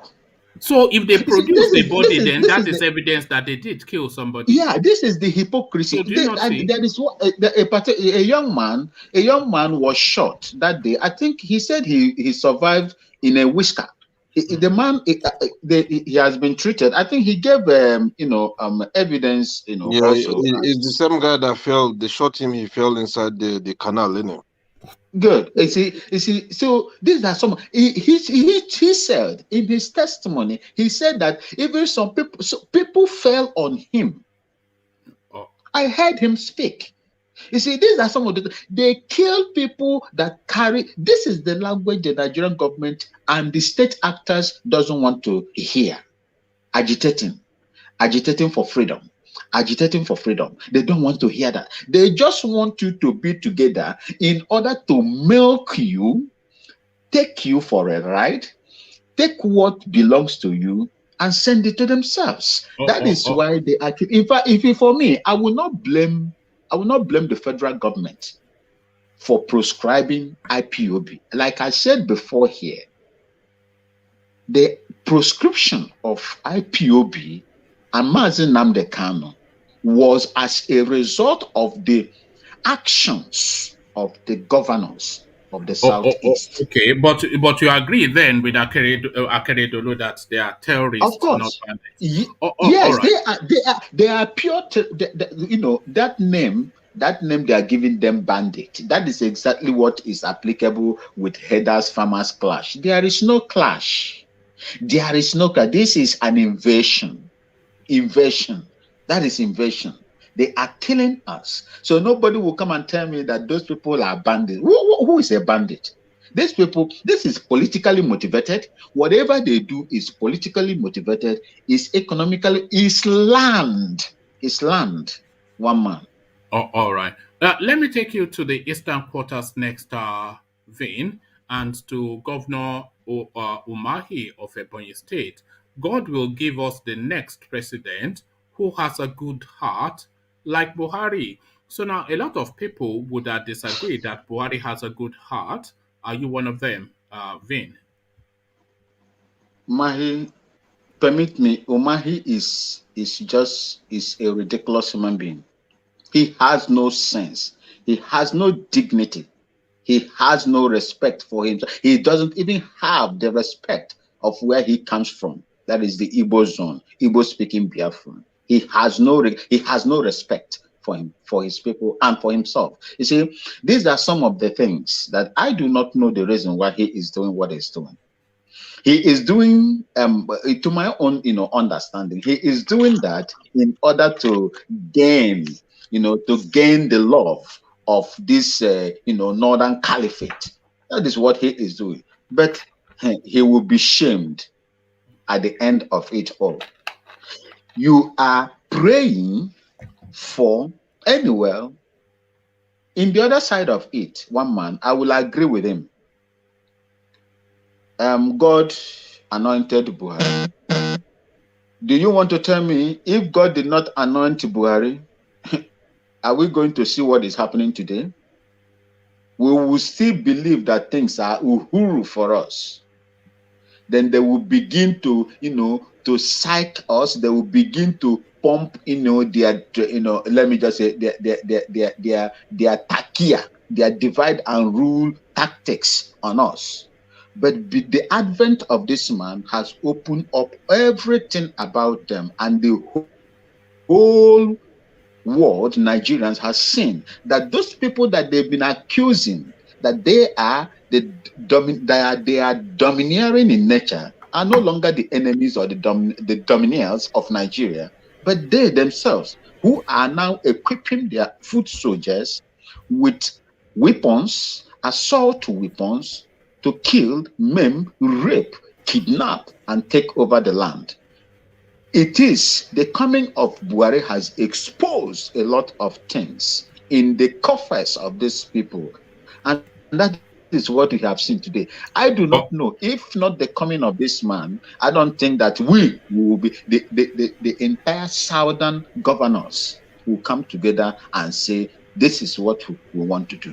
It's a blessing in one way or the other. All right, thank you. And to the Gombe State space, asking the Southerners to be their brothers' keeper and not localize VAT within their own space. Your thoughts on that? Mr. Bala said he is Fulani first before a Nigerian. Then how am I going to be their brother's keeper? I don't think that his position is right. You see, the reason why they are shouting now, especially Gombe, is that these states were created just because of political expedience. What they will benefit, they have number of states, and that is how the resources of Nigeria will be shared among the states. The higher the number you are, the more resources you get from the federation account. That is why they created all these states. They are not viable. For most of us that lived in that northern part of Nigeria, we know you cannot. The only day you see them at the secretariat, any of the local government state secretariat, is the day when they are going to pay to collect their salary. That is the day you see them there. Immediately, and most of them sell. They carry their things and they begin to sell within there. You see, this is the only time. So that feeding bottle system of livelihood has made them lazy and so parasitic on the little resources that is coming from the south. Just imagine, you don't produce anything. Sorry to cut you, but if you look, Yes, Vine, look, these are part of the people that created that law to give the Southerners 3% of oil. You understand? From the PIB, yes? PIA. These people there, I don't know, honestly, our They don't have South sense. elite, they need to wake up. They are sleeping. They need to wake up. If they don't unite now, you see, I like what Wike is doing, to be honest. They should copy what this guy is doing and impose things. You understand? Enough is enough. Enough is enough. You have everything in your soil, and somebody from nowhere is coming to tell you that he will give you 3%. Oh, come on, man. You see, that is why they don't want to restructuring. They don't want restructuring. When you ask them for restructuring, they will tell you how the restructuring means different thing to a southerner and restructuring means different thing to a northerner. And they don't want to hear that restructuring. That is why they don't want. And all of them, since they have the majority in the National Assembly, will not vote for it. That is why Buhari will tell you, will be so bold, will make bold to tell the southerners that are agitating for restructuring that they know where to go to, which is the National Assembly, knowing fully well that they have the numbers there. Now, South cannot even get half of the required vote they need to pass a bill on restructuring. You see, so that is the reason why they are clamoring, hanging onto power. Because in Nigerian system, he who controls the power controls the resources in the country. Hence, what Wike is doing now. All right. Thank you, Vin. So, good to hear from you, Vin. So, engineer, you were already chiming in. So now you have the floor. Now, IGBOHO and his lawyer, just a cat fight, mud fight in the public space. What are you making of that? Yeah. Good evening, one man, and good evening, people on the platform, and good evening, viewers. Good evening, engineer. Yeah, I must be honest to you. IGBOHO lawyer in the engineering scientific words, we call him Shemale. He's behaving like a Shemale. So you're in that territory too, engineer. Look at you choir boy. You come here like a choir boy, but then you are drinking, smoking, and now you are talking Shemales. He's over there. Give me the smoke anyway. So, man, let's be honest. This guy, I think he is possessed. The lawyer is possessed. You see, when the issue of saying 500 million for damages in IGBOHO's house, I was like wondering, what kind of lawyer is that kind of lawyer? You know what I mean? 500 million. Let's start from there. How? People, they came, they demolished that house. The only thing left is for them to carry bulldozer and throw the fence down. They even took two cats. Imagine. Come to think about the animal abused. They abused the animal in that house. RSPCA. You saw. You have So to look call at it now. RSPCA. Somebody you utter a statement that he's short-tempered. Why won't he be short-tempered? What did he do? What crime has he committed? And you call yourself a lawyer, you're a learned man. I don't know what university he went to, so I can't start even judging He's him. a professor as well, but I just take the high profileness of the case. It has gotten to him a bit. Cameras all around him, everybody wanting to know his opinion. So suddenly he thinks he's a celebrity now, A forgetting that. professor, somebody went to Benin and he was arrested. What are you supposed to do? Look at bandit, Boko Haram, they came to Nigeria. If they catch them, put them in police station, within 1 hour, they will be released. So what is happening? And you call yourself a lawyer? It's something you need to think about it and make straight judgment, innit? And somebody like, come on, this guy hasn't committed nothing. He has to run for his own life. He left the country, he went to another place, they chased him. Brutai went there. You see, when Brutai visited that place, I think I said this in this platform. I said, listen, they will do anything to nail that guy there. That's what they're doing. That's what they're capable of doing. Just to nail him till Buhari and his citizens they finish their tenure. That's when this guy will be released. But look, what is happening there? If the lawyer can't do anything more than that, please, if there's a way for his wife, she's a German, if there's a way she can take that to international law, let her help this man and do it, because his lawyer is just wasting time. He's wasting time. I don't see that man doing anything, to rescue his own client. It's bad. Oh, all right. A man that certainly is doing something, Akeridolu, a terrorist, not bandit. I'm taking it that you are agreeing with Akeridolu. Akeridolu, terrorists, not bandits. Yeah, one man, look, these people, what he said is right. If you go to the northern part where the governors, the elite, they're supporting the bandit, most of them, have they gone to school? That's something we need to start asking that question.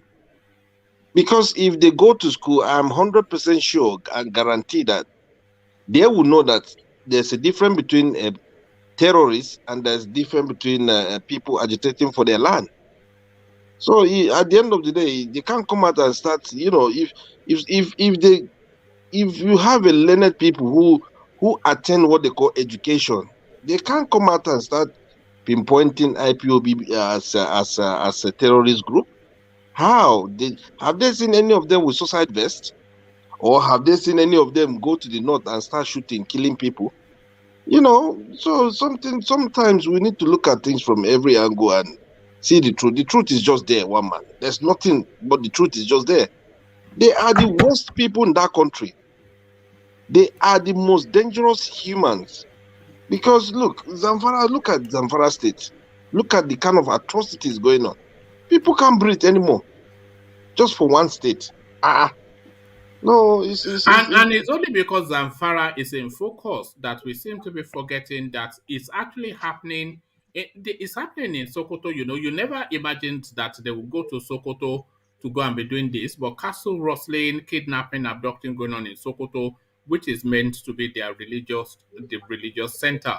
So all over the place. The thing is, the religion himself is one of the toughest religion you can worship.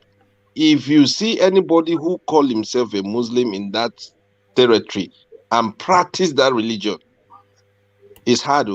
It's really, really hard. Because if you come out to say you want to practice that religion, I'm telling you, you can never harm no human. You won't never. Because human being, they're just like you. You can never harm nobody. But most of these people who they are just fanatics.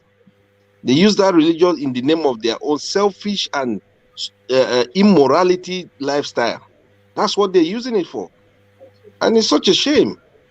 They are bringing shame. Because look, one man, some time ago they are saying about stopping of alcohol and this and that. Go to Dubai. Go to Dubai. Dubai, And they I was in Dubai now. In my hotel, I was surprised. thank you. We were drinking beer. They I was they drinking beer have with it. some German guy, and They have it. Dubai, they have the most biggest supermarket.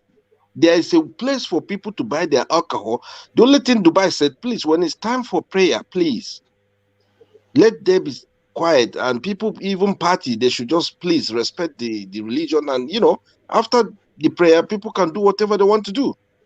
This is what we call people who practice that religion, not those fanatics. After imposing stupid law, they will I lie don't to their think they family. fully understand that religion even. I don't And think they they don't do. understand They it. I keep don't saying it. They understand don't it. understand it. They are just using it for savagery. That's all. Yeah.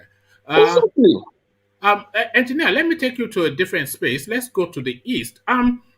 Engineer, traditionally there used to be something called esprit de corps amongst governors, especially people in government. So you don't traditionally see governors openly abusing each other within the media space, but we're seeing a lot of that, especially under Buhari's administration. Northern governors insulting southern governors insulting northern governors, calling each other foul names like drunkards, etc. So I bring you this headline first, engineer, and then I'll bring you a narrative after this headline, and then I want you to marry the two. So the headline first: God will give us the next president who has a good heart like Buhari. Governor Umahi, of course, making that statement, you are aware because we've mentioned it severally. So, very quickly, the man of the moment, he claps back. There should be a psychiatric check on him. Wike knocks Governor Umahi for praying God gives Nigeria another Buhari in 2023. There should be a psychiatric check on him. This is Governor Wike talking tough as we now know him for. Rivers State Governor Yemsen Wike has taken a shot at his Ebonyi State counterpart, David Umahi, who prayed that God should give Nigeria another president who has a good heart, like Buhari in 2023. Speaking at a stakeholders meeting in Port Harcourt on Wednesday, September the 8th, Governor Wike said that Umahi needs to undergo psychiatric check, adding that the president himself knows that God won't give the country another leader like him in 2023. So these are his words. Now, this is what Wike said. That was how a governor was saying that he prays that Nigeria should get another president like Buhari. I said, what has gone wrong with him? You mean there shouldn't be a psychiatric check on the governor? Sycophancy, Wike said. And you know that Buhari knows that you are telling him lies. He, Buhari, knows. It is unfortunate. May God help us. So psychiatric help is what Wike is recommending for the Ebonyi State Governor. Would you agree? Of course, I will agree with that. I will 100% agree with that. Yaba left. Governor David, I think, one man, when a kid is being over breastfed, and you start misbehaving, this is what is happening to him. Buhari have given him this left side of the breast. He sucked it too much, that to the stage that he's confused himself. He don't know what he's saying. That's just the truth. Can he testify that since Buhari came in, how many people died in that country? Is he aware of that? Is he aware of that people can't travel on a motorway now in Nigeria? Is he aware of that? Is he aware of people are so scared to the stage that if you live in a local village in the northern side, you will be praying. If you see the next day morning, you have to say hallelujah. You know what they do? You know what they do in the north now, engineer? When they want to travel a major stretch of road, cars, they always park first roundabout parking garages and just business hubs. So when there is sufficient enough of cars headed in that direction, then they all travel in convoys. These are not cars that know each other. These are just random people. So you are headed from maybe Suleja to XYZ. You park at a spot, and then after about 7, 8, 9 cars join you at that spot, then you all drive off in a convoy. this is the reality now in the north, as they Unbelievable. find ways to, My elder brother sent me a video where Boko strengthen Haram. number. Mm. My elder brother, he sent me a video where Boko Haram, they bought a weapon. They're testing the weapon. You need to see them how they're even shooting it. You'll be laughing off your head. The gun is even controlling the guy shooting it. That's to tell you how did they get those kind of weapons? That's the question. And yet I'm telling you, if you're a uniform man, you see that video, you watch that video. If they said to you, go to the front line, you just take that khaki and throw it away. Because they can't give you something of 1941 rifle, catapult rifle for you to go and meet machine gun in the bush. How? And the governor is coming out to oh my goodness me. Fela already said it. Democracy. This is what is happening. A unified governor, a qualified governor can never utter such a words that Buhari is a God sent. God sent to where? It's almost the level of sycophancy in Nigeria is next level. It's almost as though we invented that word to be a sycophant. Yeah, but at the end of the day, your both all at once. Don't blame him. It's the breastfeeding that is disturbing his head. And at the end of the day, the Southerners, it's time for them to wake up. That 3%, they should take it. They should send the 3% to the north. Then take the highest this thing. That's it. Enough is enough now. Okay, let's go from the breastfeeding in the south to the begging in the north. Gombe begs southern states to be brother's keeper in push for VAT collection. So that VAT narrative, of course, you are familiar with it. So the north now are seeing the danger coming and wanting now to recalibrate. They are begging as they are sending people to the National Assembly to change laws. One man, if you can please just Google Gombe Judiciary Office. That's all. I think if you Google it and paste it there, that would tell you that that's how the country is, that the state. I mean, so there's nothing about that place that place. I don't know. I'm still wondering, is it part of Nigeria? Because they sent a friend of mine for youth service. I think he said he said that he caught the big Luxury bus, and I think he's spending more than 18 hours. He hasn't got there yet. I said to him, go and sign your paperwork and run away from there, my brother. If you stay there, you're on your own. You're your own. I'm working hard here. Don't start bothering my life, calling me, oh, things are hard. Just go and sign that paperwork and boom, disappear from there. Go and manage your life with your car and do your kabu. One man. Because engineer. Go on. Yes. Yeah. I wish I experienced this service. I never experienced this Nigerian service. I wish Nigeria was still okay. I would have gotten experience. It's a beautiful thing, Imagine, because it's a good idea when Gowon came up with it, but then of course not under this climate. But yes, Because Gombe, oh no, man. If the state alone, I'm telling you, if you go there, you feel sorry about the people. It's like the people they are suffering from malnutrition. That's just the truth. Because what is happening there is just, honestly, I don't blame them. They have to come out and beg. That's just the truth.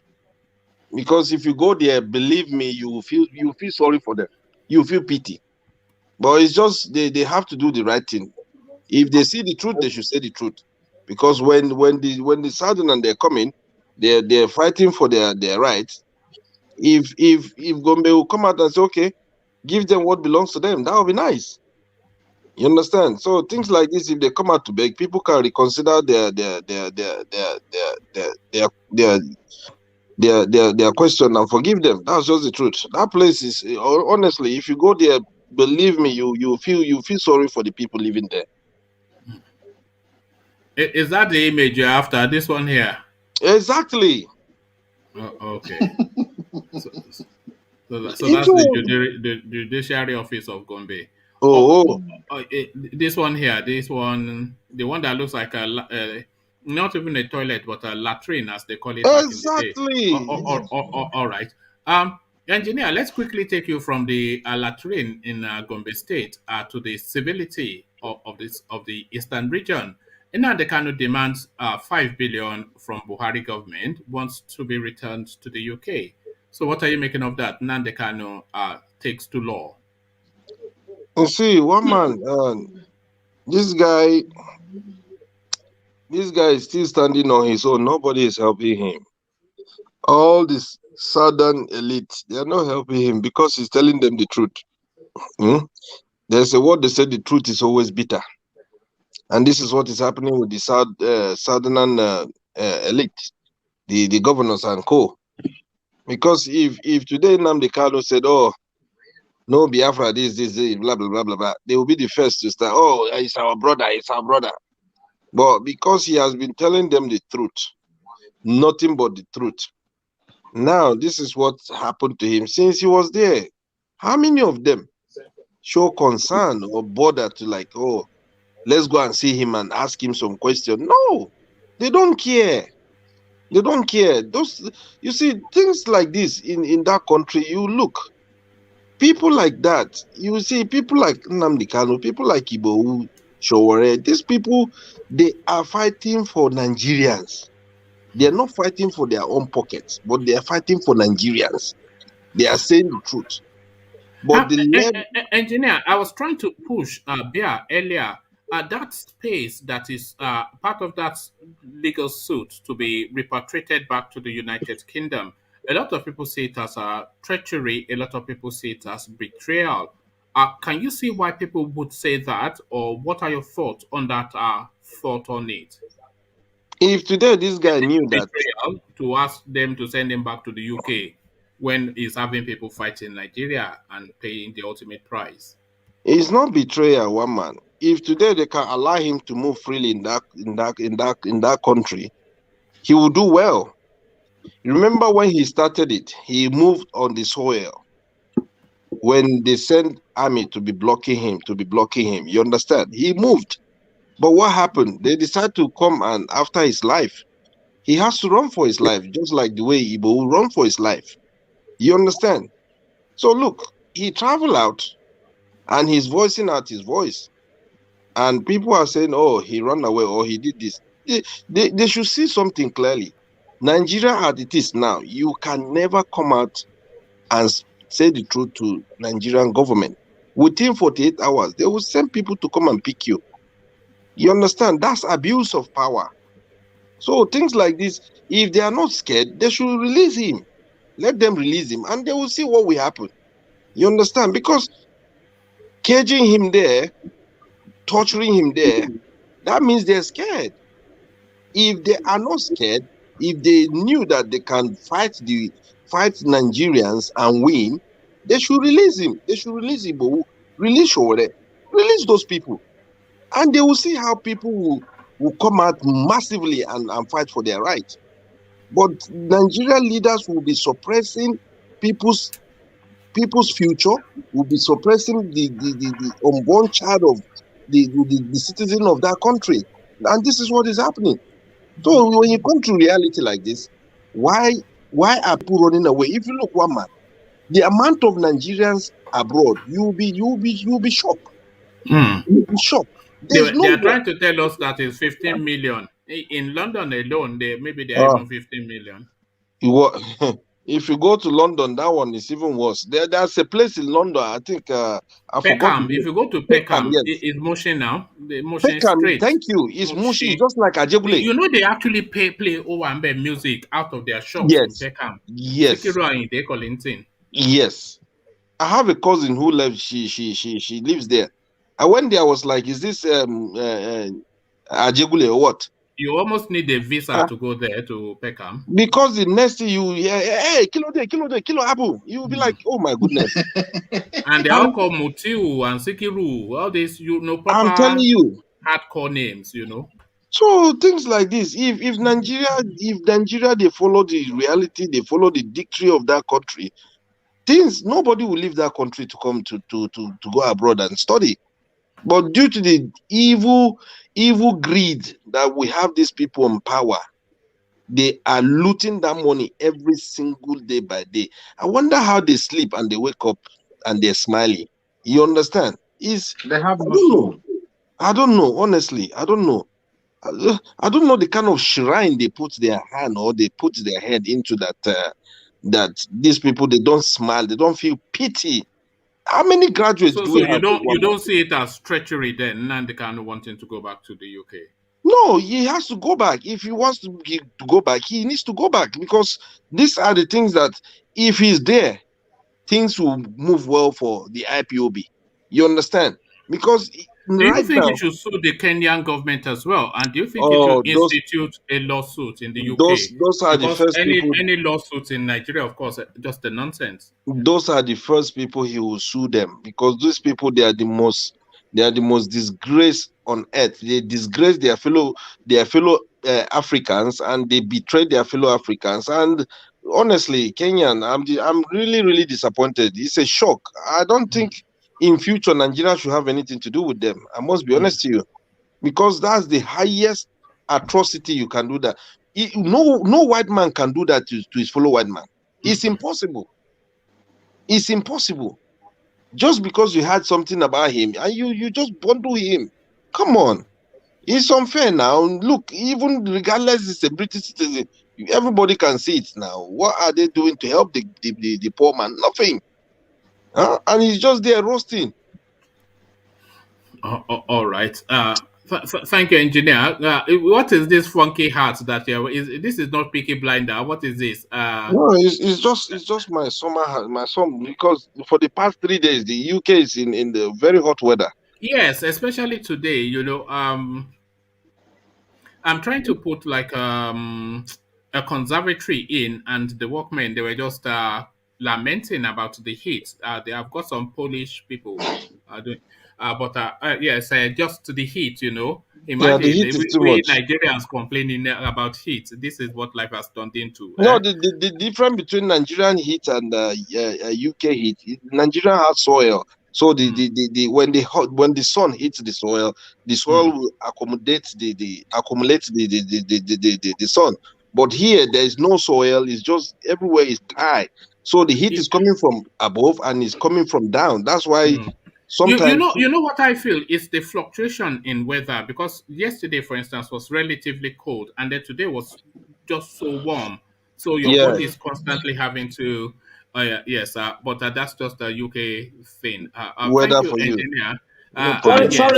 Sorry, engineer. Sorry, one man. Did I hear you say hot weather, engineer? Yes, today. Yes. You guys should share for us now. We're just sharing a border here. It rains every time here in Dublin. Well, yes, that one, and Scotland too. It never stops raining, does it? You know. So we need some of your weather here, please. Try to. No, I believe your weather is related to Buhari weather in yes. Anyway, we have 4 seasons here in a day. Anyway, it's normal with us here because we're in the outskirts of Europe. So. Oh. Are you? What do you spend there? Euros or euros? Spanish? Yeah, euros. Okay. Euros. So you're in Republic then? Yeah, Republic of Ireland. Right. The other side, the north side is the Northern Ireland, which is the border, which is part of the United Kingdom. Yes. UK. Yeah, that's right. So you better buy coffee with euros then. You know, just to that space, that is the question still that remains. They say they left the European Union, but there's no border between Northern Ireland and the Republic of Ireland.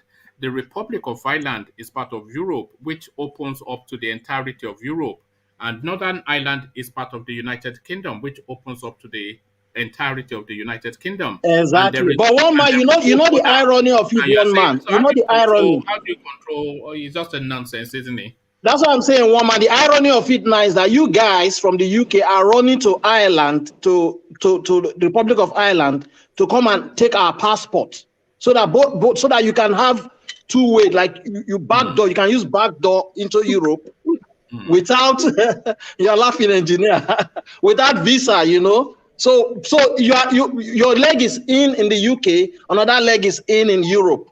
Yeah, so you're right. you guys are doing the other way That around. Brexit for me is the worst idea. It's good and bad because, of course, it creates employment. So that's good. But then the free access, like you said, you now have to anyway. That's just It's, the it's UK. really hard. It's tough. Yeah. It's tough. All right, thank you, engineer. Let me go on to Sam then, who has been waiting patiently for his turn. Sam, are you with us? Yeah, I'm with you. All right, One man. thank you for holding Sam. So just quickly, the IGBOHO space, back and forth with this lawyer, all playing out within the public space. A bit messy, would you say? Yeah, it's a mess. But I want to know, is the lawyer, this is the Nigerian, is it a Nigerian lawyer or the lawyer from... I think it's a Beninese lawyer. At least his specialism is in Benin Republic. Okay. Okay, so that's why sometimes it's difficult to change him unless he has another lawyer that he knows. And if he's politically politically known, it's difficult to change him. So for one thing, at the same time, the lawyer, if I were him, I would try to change him. But if people introduce you to a lawyer, most of the time it's the limelight. He wants to be the big shot. This is the time, most of the time, the lawyer this is the time they want to make the name for themselves. So he hasn't seen a big case like this. So he wants to, his name to be popular too. That's the thing with this lawyers. As soon as they get a big case, they'll quickly go and hire tailor to sew them new outfits so that they can be posing in front of media and think they are as actors and superstars, And nobody would have known his name if he doesn't have a big case like this, So he's just enjoying the limelight that, okay, I'm the one taking care of this case. But because if you have a client that is that is locked up, you are supposed to calm him down. You're supposed to give him, okay, I've tried everything possible to make sure you're out of this, because it's locked up. You're supposed to at least fight to get a bail. Then if you get a bail, then he could be coming from home. Nobody wants to be locked. Nobody wants to be locked up.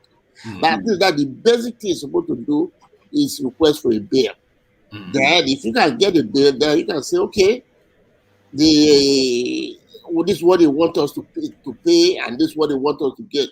Then the Nigerians can start going looking for that, looking for the money. But if you just don't try to get a bail, then you are the one getting the attention, which is not what it's supposed to be. That's all I have supposed to say in that.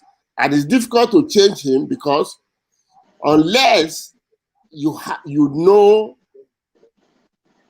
is not from there. If it is Nigeria, I know IGBOHO they will never use it. Femi Falana is there, all those big lawyers are there, so they will have changed immediately. So that's what I want to say about that. So, hello?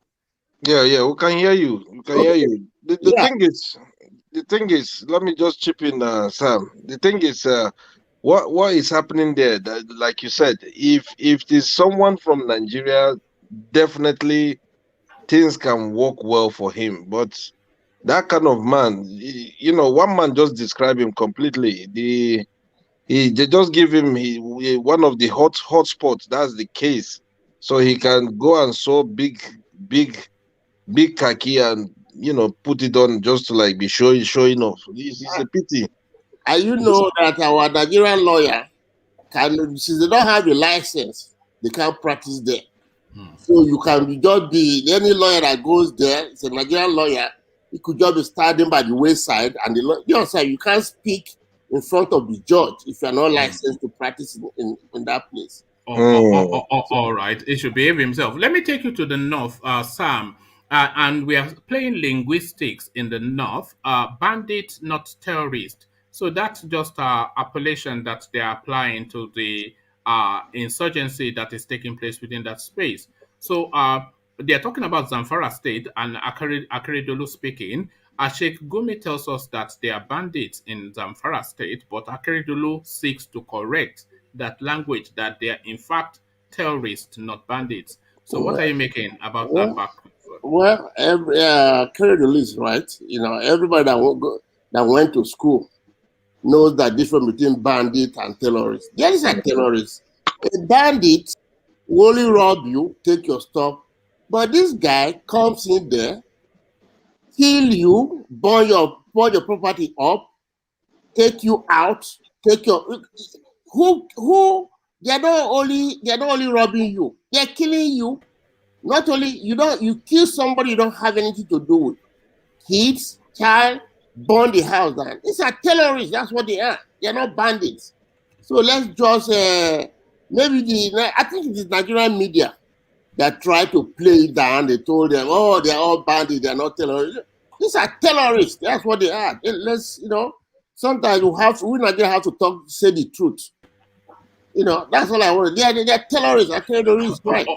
All right, let me take you to the east. May he reign forever, God anointed. Dave Umahi praising Buhari, Buhari, if Buhari ever leaves, may God just give us another replica. So maybe it's Jubril from Sudan that will replace Buhari. I don't know. But what are you making of that tonality? This guy Umahi, this man is a sellout. Remember, a couple of months ago, that in his place, the terrorists, they came there. He gave them a place to stay. They came there, they massacred his people, and they all run away. And he was the one crying, and he was saying that the Fulanis know because the ones living there ran away too. So if you know that they ran away, I saw him on the TV. He was crying that these people, you understand me? So telling me that Buhari is a messiah, I don't know how can somebody be so, he's a sellout. We call it here. How can somebody be so? I don't know what he's looking from Buhari, but one thing, he's not going to get it. No matter what he's looking for, maybe he's thinking that okay, the presidency will come to him, or the Secretary of State will come to him if APC win and all those things. But for one thing, he's not going to get it. He will be disappointed. All right. Also, disappointment. Gombe State begs southern states. Gombe begs southern states to be brothers keeper in push for VAT collection. So we covered this story just a couple of days, maybe even yesterday. So and you were part of that conversation. Yeah. So the begging now starts, but roll up your sleeves and fend for yourself. Yeah. What says you? Yeah. But for one thing, who have been the brothers keeper since 1960? Who get the oil in the Delta? They're taking all the money. We share it to them. This is just VAT, which actually was in the constitution. I listened to Wike speak today. He really explained it. Lagos State gets almost 40 billion. But they only return only 9 billion to them. Wike received 15 billion and only gave him 4 billion. Kanu generate only 2.9 million, and they got only 2.9 million. You can't continue to cheat people. That's what it is. Either you find a way to tax your people so you can raise some money. I can't be in the South where we drink wine, we drink beer in Lagos. So when they raise all those money there, then you take it to the North and share. That is, that no matter how, even, you see, what is fair is fair. You cannot, and at the same time, you are telling the state cannot generate money. Then when they have a way to generate money, the federal government will take it. The funny thing, they passed the PID. They passed the PID. You know what? They gave the 3%. That's what they gave to the producing oil. But they took 30% to the north to go and find oil, knowing that there's no oil in the north. If they should have taken the 30% to go and do solar in Kaduna, the money will be used for something. You know that you are taking 30%. That's what they used to go and explore the north, the Chad. There's no oil in the north. If they can use 30%, Niger, Kanu, so all these will have lights 24 hours. They should use it to build solar. So that you understand me? That's what they're supposed to. So when you see people doing things opposite, there's no way the country is going to move forward. So we can't continue to give, because somebody who is lazy is lazy. When you look around you, you just say, go to London, come to US, it's all southern boys, all people from south. You don't see any Hausa, you don't see any Fulani, because you don't want to work hard, you don't want to go to school. You see a young man from the south, sometimes he doesn't have admission into university, even if he had 200 cut-off points. The next thing is trying to work hard. Any opportunity, you want to come to US, you want to come to this thing. You look around you, you see, you don't try, because you know one thing, we have been feeding them. So why, if I'm feeding you, why do you have to work hard? You don't have to. You don't have, even when you send money from here to Nigeria, your sister used or your brother used to buy something, you pay VAT in Lagos. But they will still take the money and go and do that. Why will I have to? Why will I? Even when APC said they gave the tourists money, how many people in the south received it? Tell me one person that you know that received trader money from Shibanjo. Nobody. It's all in the north. All right. Thank you, Sam. So finally, Sam, to still in the east or going to the east, Nnamdi Kanu demands 5 billion from Buhari as compensation. Your thoughts on that? My thoughts on that, well, he has to, based on what happened to him. First, if I were him, I think you have to sue Kenya, where they reported him first. They have the right to sue Nigeria too. Let this something to be decided in the court of law, because you cannot, even for Nigeria taking him, breaking it up, because if he sued them, maybe that is when they will explain how he was able to come to Nigeria. Because everybody is still speculating, he was kidnapped, he was tortured, but that nobody has come out, even Malami has not come and say this is what happened, this is how they got him. But if he sue them to court, the judge will make them take a stand. And they will tell the judge, okay, how did he come in? What did you do to him? Because this guy has a British passport. So that a British passport doesn't mean, that means if you have a British passport, it is that passport, they would have taken him to London. That's where they could take to Britain, that's where he came from. But they were able to drag him to Nigeria because they know it's Nnamdi Kanu. He doesn't have a Nigerian. They took his Nigerian passport a long time ago. So it's good that he's suing, because that's what the court is known for. All right. Thank you, Sam. Stay with us. Let me go on next to Charles. Let me see if we still have Charles. I'm here. Oh, yeah, Charles, I did try to come to you first, but you did not seem to be with us then. So, Charles, what would you like to just pick a topic and speak to it, or do you So want me to run you? yeah, we're on the topic. Okay. So to your man then, your superstar Nande Kanu suing for 5 billion naira. What are you making of that? I think it's good. I think it's good that he's suing the 5 billion. It's good he's suing because the Nigerian government kidnapping for no reason. The kidnapping in Kenya. He's also sue Kenya too. Why can they kidnapping the African boy? Who does that?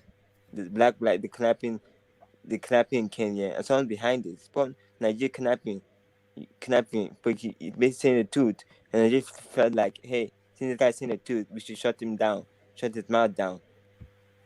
All right. They're just making him more popular. Who does in America? In America, they don't kidnap people for saying the truth. They don't do that. Only in Africa they do that. Shame in Africa they kidnap people for saying the truth. That's why Africa is backwards in the world. That's why Africa will never develop. They're so backward in their brain. They don't think.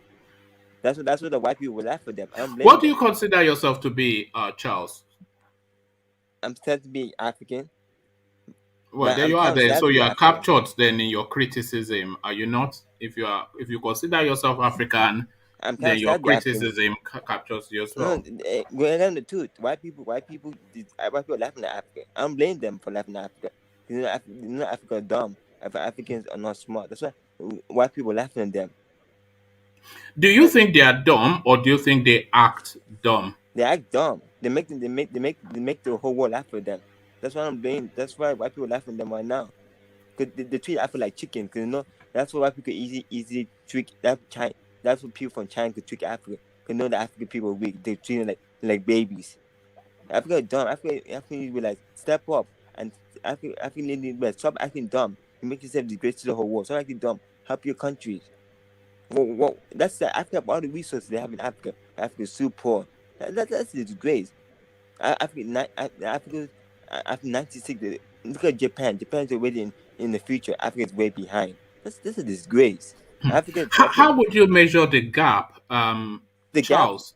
The gap between Japan and Africa that we are just speaking to. How would you measure it? It makes you cry when you see that gap.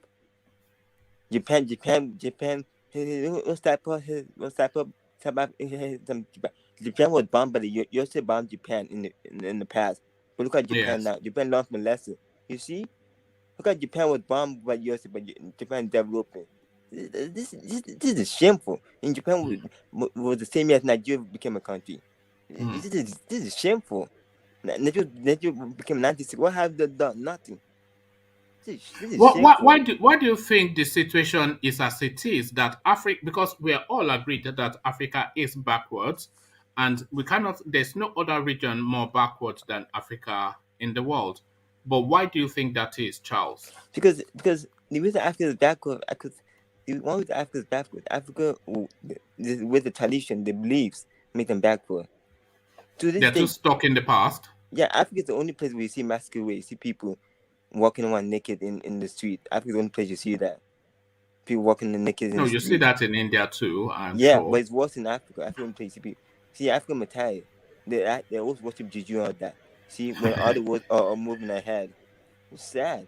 In Nigeria, they worship the church, like they worship God or something. But look at China, they're developing. See, Africa don't worship their own belief. They worship other people's belief. That's what Africa is failing. One reason why India and China do even worship their belief. So India and China is developing. Well, you are always going off to pray, Charles. So you, what are you? I say pray is good. You are not praying to Ndugurudu. You are praying to, what are you praying to? I say pray is good, but I'm saying in Africa, they worship it's like development. Like the only thing church developing, not only churches. They all think church developing. No, God could help you, but you can help yourself. That's what I understand. In addition to Charles, the reason why Africa will still backward, because look, Europeans, Europe, the English, they upgrade their criminality every single day by day. But Africa, since 1960, we depend on one corruption till today, till tomorrow. We need to upgrade. That's just the truth. We need to upgrade. If you're elite governor, steal the money, build something, give people work to do. Things will go well. Even though they arrested you, at least creating that job for people in that country, that will help a lot. Yeah. You understand? And we don't unite. The reason why we don't unite, I'll give you an example now. June, on the 14th, there will be a rally. Now, you live in America. Ajale Koko lives in America. Rational Mind lives in America. Mike lives in America. And Mike has been offered a free ticket to go and agitate. But he refused. So how do you think run away, soldier? Mike is the thing I'm talking about. African mentality. Mike is an example of that. They don't think, they don't brain. Yeah, no, you can't say that about a grown up. I'm gonna say that. That's the truth. Most Africans don't think. That's what Africa's behind. The way they think. But why people moving behind, they're moving backwards. Shameful. We have to say the truth sometimes. The truth kind of hard. I don't care. We have to say the truth to listen. Charles, I'm going to make you apologize for saying Mike doesn't, not to me, but for saying Mike doesn't think. I know you don't mean it offensively, but it might come across that way. I think to all Africans, me too. All right, Charles, let me take you to Zamfara State and Governor Akeridolu, who is the governor of Ondo State. So there's a lot of activities in Zamfara State which has almost been captured, and in fact has been captured by bandits. But at least that is the language that they are using. Mm-hmm. But Governor Akeridolu is saying that anybody that captures a state is no longer a bandit but a terrorist. So the language they use in the north to call their own insurgency banditry, but to call the southerners terrorist. What are you making of that double standard, Charles? Well, it's very double standard. The North really take over. The North is no more. Zamfar is already gone. Most of the North is already gone. Only the South is left. South is on peace with you. The North is already gone. That's what you know. Most of the dangerous place in the world is Nigeria. That's why most people go to Nigeria. Don't go to the North. Don't go to the South. South is peaceful place. North is already gone. And Zamfar is gone. It's been Zamfar. Even the president's state where he's from is gone. Shameful. How can you president from your own state and you say these people being killed? That's shameful. How can people support you? Your own people being killed and you're the president. That's sad. Shame on that guy. And shame on the government. The government got to do something. If the president help you, help yourself. If you feel like President Biden help yourself, help the people. Don't wait for the federal government for help. That's why you hate Nigeria. They always wait for the federal government for help. They can't help themselves. You have to help yourself. Don't wait for the federal government. Even the federal government useless, idiot. Help your people. They put you in there. They put your power. They put your power to protect the people, not to too much. Protect your own people being killed. What are you doing there? Charles, the Gombe State government begging for money from the South. Is it a case of enough is enough, or should we continue to be our brother's keeper? Be your brother's keeper, they plead. What says you, Charles? No, it's hard to get them. No money for them. They just not all the money from the South. No, they will learn the lesson. Okay, what if you get money? They want to show the money. They want to take out resources in the South. They take out the oil in the South. Look at Bayelsa State. That's it. Supposed to be rich, but it's not. You know why? Because they're not taking out the oil money. How can I say that Bayelsa supposed to be a rich state? Why it's not rich? Because they're not taking out the money. See, that's what we're talking about. Why are you taking out the resources in the South? They're not to use it to other land for farming, but no. They take out the money from the South, out the oil. That's what I'm saying. We have the oil, the North will fail. I'm saying it right now. If we stop the North from taking out our oil, the North will fail.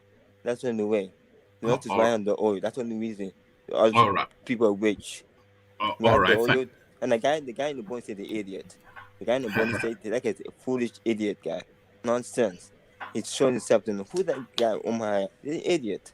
Fully idiot. We don't need that guy. You know, I always smile anytime you're talking, Charles. I know full well that you can't even point to Nigeria on the map, and you are feeling so strongly about what I is know going on Nigeria's man. there. Nigeria is great to humanity.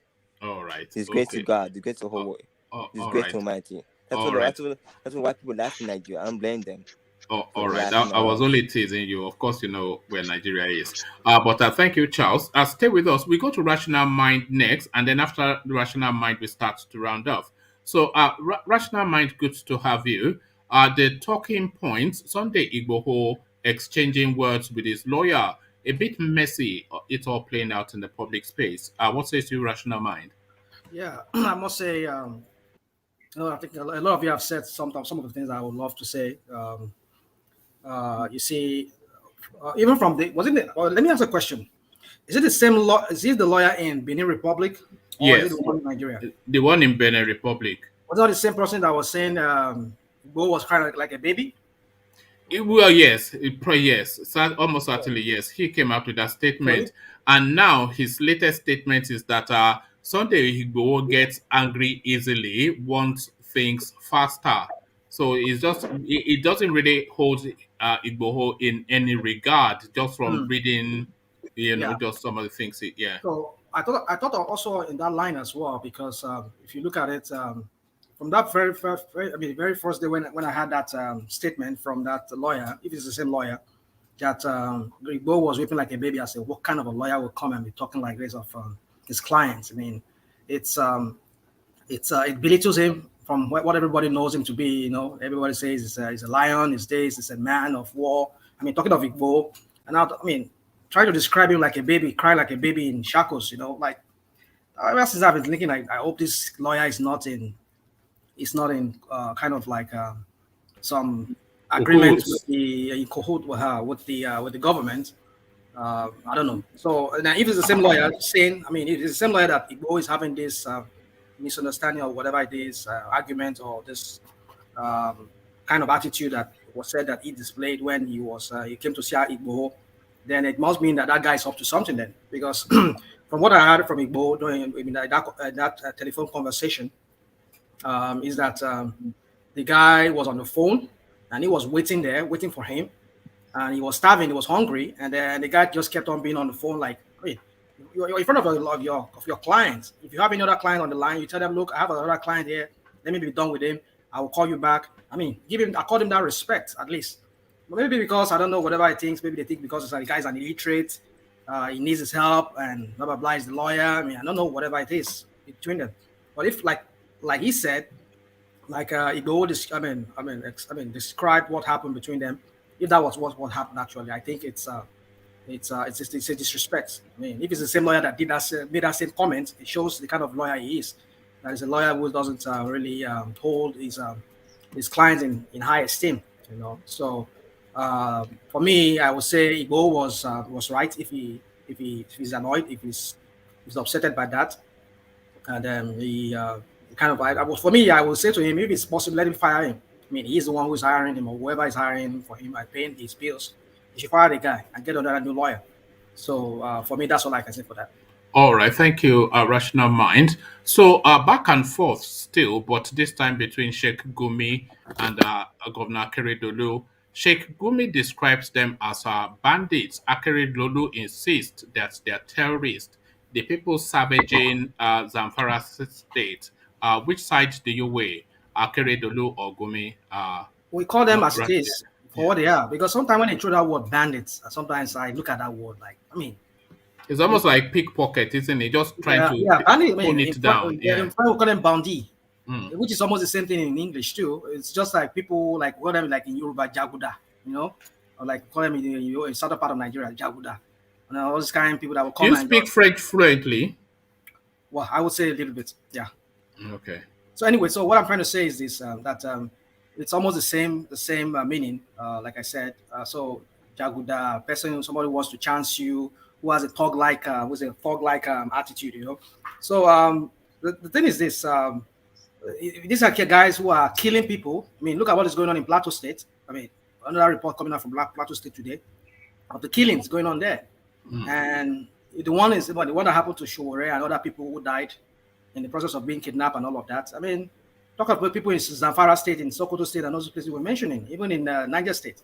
Kids that were killed, that died in, you see, so these are not bandits, these are terrorists. When you terrorize people, you make life miserable for people, you put people's life in peril, you kind of like threaten their life under gun, and that's terrorism, acts of terrorism. So that's what it is. So you see, these people from the north, like I think we're going to talk about that very soon.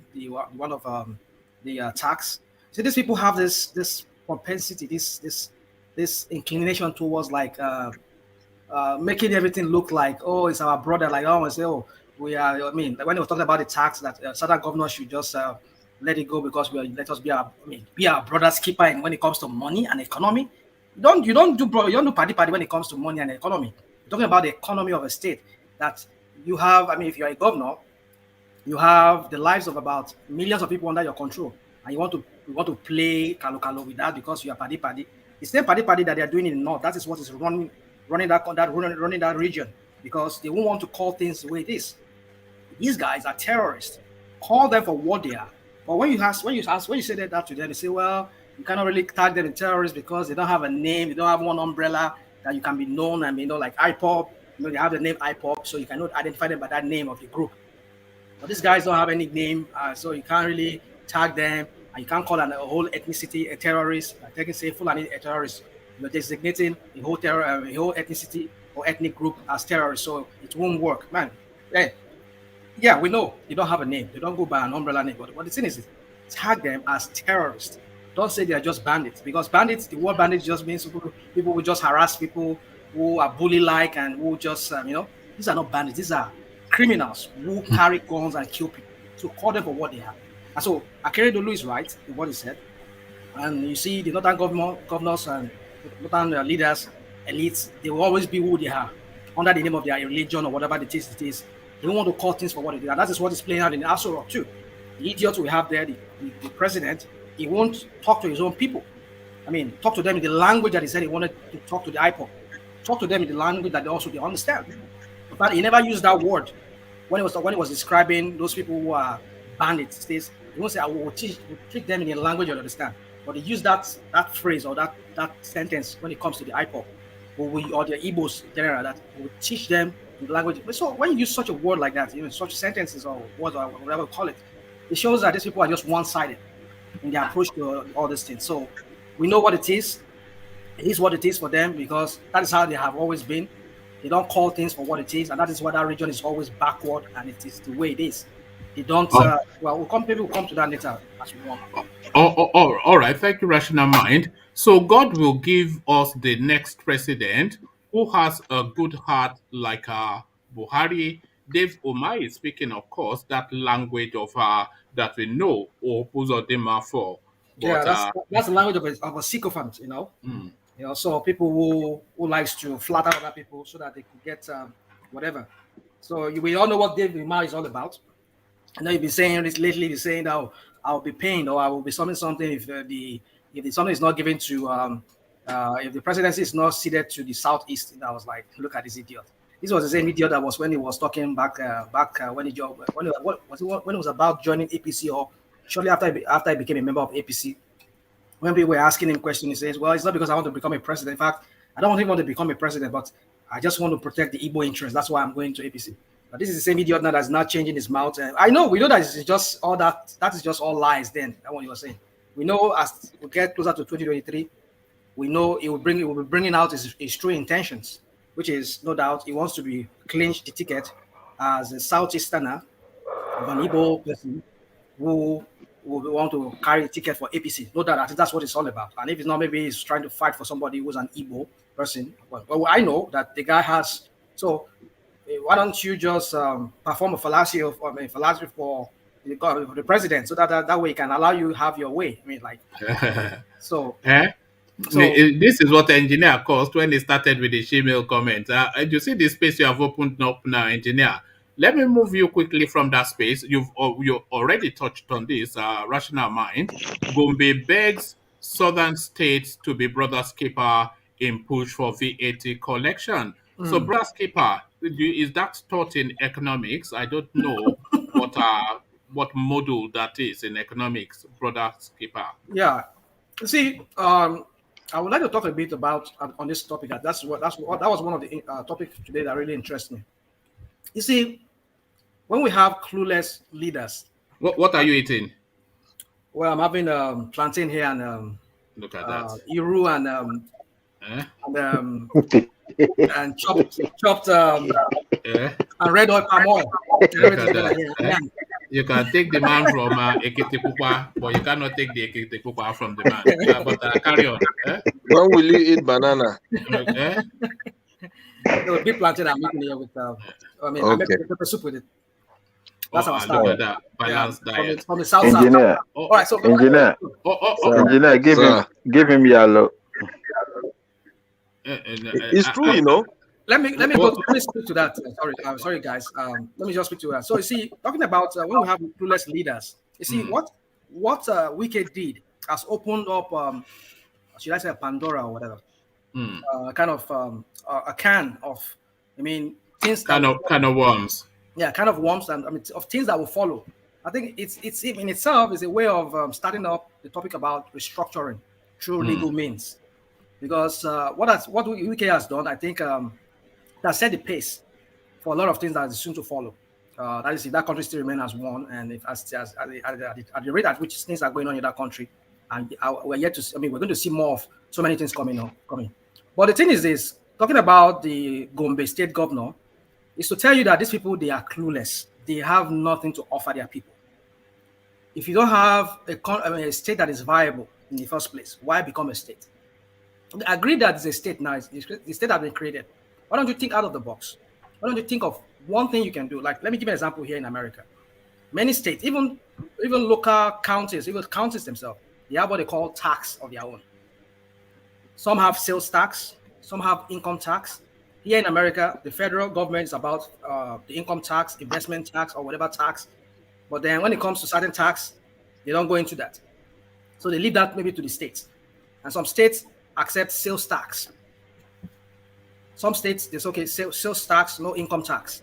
Some states, it's just income tax and just like that, they end it there. I think like Texas, they have both. I think they have sales tax and income tax. But they have to do some kind of math in between so that you won't overburden people with tax on top of the taxes they have to pay to the federal government. So what I'm trying to say is this: let them sit down and think of ways they can generate revenue for themselves. It doesn't have to be that they have to wait for the center to give them money. They can create some kind of like from their agricultural tax. North is they have arable lands. They have, if they can put in check this banditry, this criminality of terrorism going on there, of this killing of people, the people are able to. When I was there back, you know that this move by Wike, it could well force them to put that into check, because of course they are getting all this free money, but so they don't have to move. But if they have to earn for themselves, they will clear the bandits out of the way so that they can earn. Yeah. It's just because I see that happening too. I thought about that too. Yeah. So you see, that was why I said this Wike thing that he did, it has opened, it has set the pace for so many things to come. Because if these people no longer have this VAT from the southern state, those viable states like Lagos State, and that contributes almost more than 50% of the VAT revenue from the federal government, then it means that they have to sit up. They have to look inwardly and see what they can generate as revenue for themselves. Could we also ask, okay, can we kind of create a viable atmosphere for our farmers, or can we create ranches so that we can start taxing each cows that are being sold? You have to look inwardly. Can we also bring in investors to come and install solar panels so that we can start contribute to the national grid? Or that will also open up a question about national grid, that there should be no centralized national grid. Let every state be able to manage their own. So if one state is able to supply electricity to another state, they can generate income from that. They can generate revenue from. So what I'm trying to say is this: I'm not here to tell them what to do. I know some of them, they have technocrats that work with them who are more educated than me when it comes to those areas of how to generate revenues. So what I'm saying is this: what Wike has done has set the pace for them to now look inwardly and see how they can generate revenue for themselves. They don't have to depend on the center, the federal government anymore. Because now the federal government will be having lesser income or lesser revenue because of the VAT that has been taken from these two most viable states or three most viable states that has more than 75% of the income from VAT. Then they have to look inwardly. Now, one other thing I want to say quickly on this point is maybe that's where they also have to look into their religion of their Sharia. Because despite we're talking about issue now, there was a report that they destroyed, millions of naira worth of. Sorry, do you have a television on or something like that? No, not me, not me. I think it's from. Oh no, I think for Sam. Yeah. Okay. Go on. Yeah. So, look at what happened. It was in Kanu, the IGBOHO, one of the northern states. They destroyed, what's it called, beer or something like that, alcohol.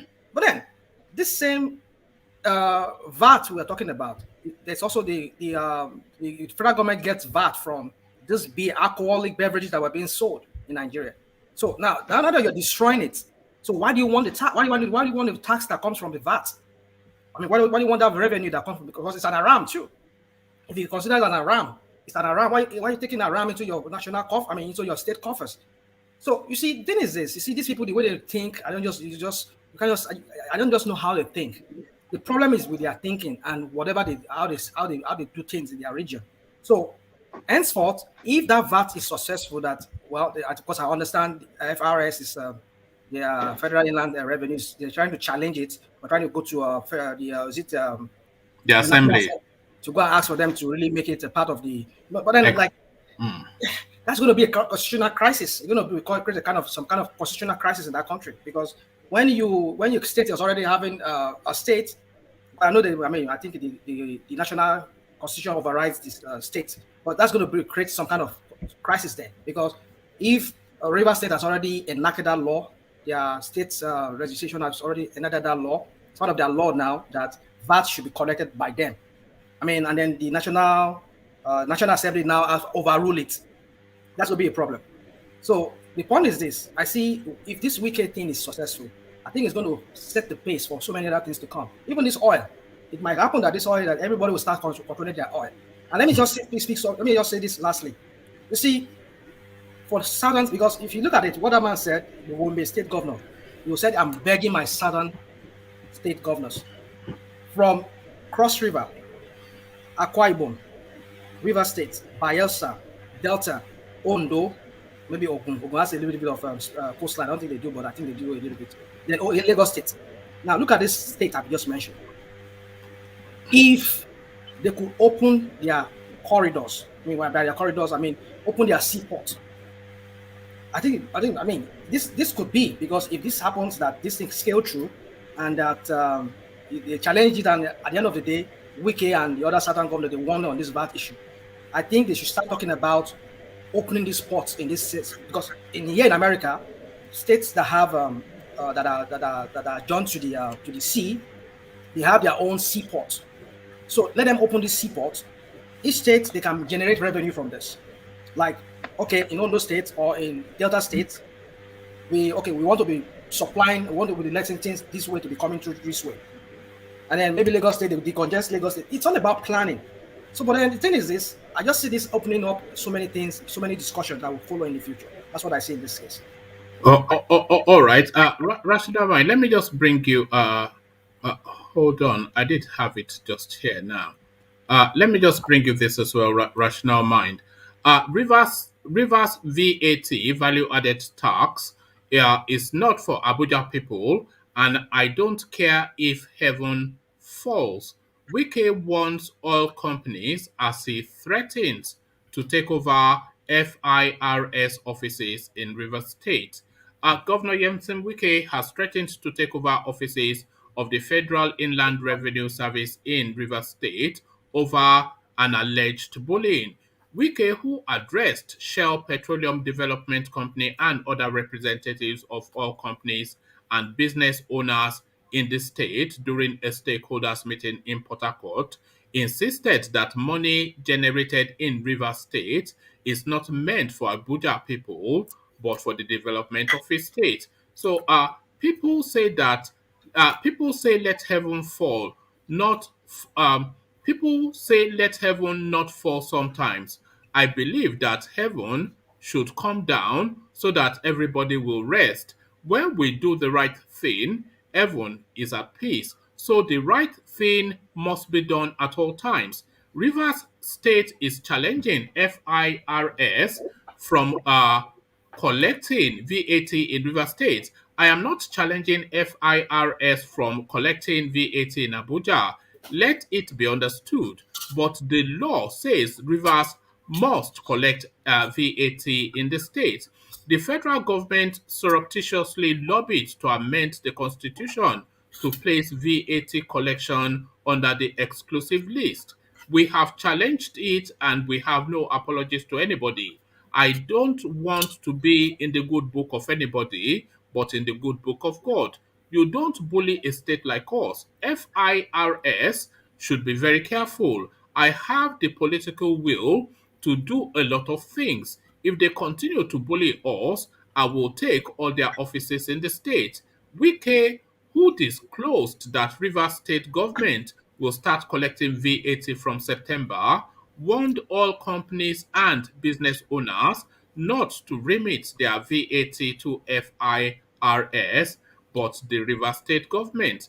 This is what he said. I don't want you to fall prey of people who think they can use the force to take our money. If you want to take advantage and say you don't know who to pay, it is a lie. You know, from this September, we will start collecting our VAT. We will not look back but seal up the premises of such companies. The governor also revealed that the state does not need the Nigerian police to enforce the collection of VAT, but would use the state-created security outfit backed by the law. Wike made the comment at a federal high court in Rivers State. Wike made the comment after a federal high court in Rivers State refused to grant a stay of execution on a judgment which stated that the oil-rich state should collect its VAT. So there you are, Wike. It moves pretty much this month. So this is the one thing about Wike. He goes for it. What are you making of that rational mind? Yeah, I know. He has been carrying himself like the strong man among the, even not the strongest among the Nigerian governors. And I know all this is just one of the play towards 2023, either to become the flag bearer of PDP as the presidential candidate, or perhaps, who knows, whatever he is, Mr. But I'm just saying, I'm just trying to like interpret his motive for all of this. But what he's doing is right too. But I just hope it yields a positive result in the sense, and I mean, it's yet to stay that no other court or Supreme Court, because I know they're going to challenge this up to the Supreme Court. I just hope the Supreme Court will still rule in their favor that states should have control over their VAT. But you see, the thing is, Nigeria is what it is. You know, I just hope because now the federal government, the federal court would not allow a stay. Is that what you said? They don't allow a stay of that. The ruling. No, the judgment that gives him the space was challenged. Okay. That they should have a stay of execution. That is to say, not to carry out the judgment, but the court refused to grant that stay of execution. So Wike moves very quickly now to start just with immediate effect to start collecting VAT. There you go then. And a lot of oil companies in Rivers State, of course, as you know. Yeah, you see, talking about this VAT, I mean, even in the north, they said they have the population. Why don't you harness your population to, generate that VAT for yourself? You see, these northern governors, it's all about politics. It's just about politics. They don't have anything up there in their head like their leader there that is in Aso Rock there. They have nothing to offer. They are not economists. They are not. It's just all about politics, party politics. You know that a lot of the oil in Nigeria is in Rivers State, thereabout. Well, yeah, I think most of them is in Rivers State. Yeah. Yes. So by being able to levy VAT against these oil companies, sales of oil too. Yeah, which are localized because yes, if they are exploring oil there, then they pay VAT to the local space. So that's a huge amount of money. It's going to hit Nigeria hard. Yeah. So we see, like I'm saying, the other state doesn't. Like, here in America, we have states that are very poor. Like we have states like Mississippi, Alabama, and the rest of them. They are very poor compared to some other states that are rich. But because of that, they don't say, okay, we must share all the oil, oil from Texas or from California or from New Mexico or from where? I mean, from Alaska, we must share it all together. You know, they don't have also everybody control your, even the seaport, even the airport, local airport is controlled by the city.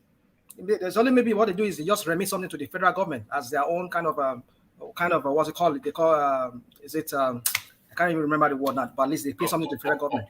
So what I'm just trying to say in a nutshell is this: that these governors need to sit down. They need to look inwardly how they can generate.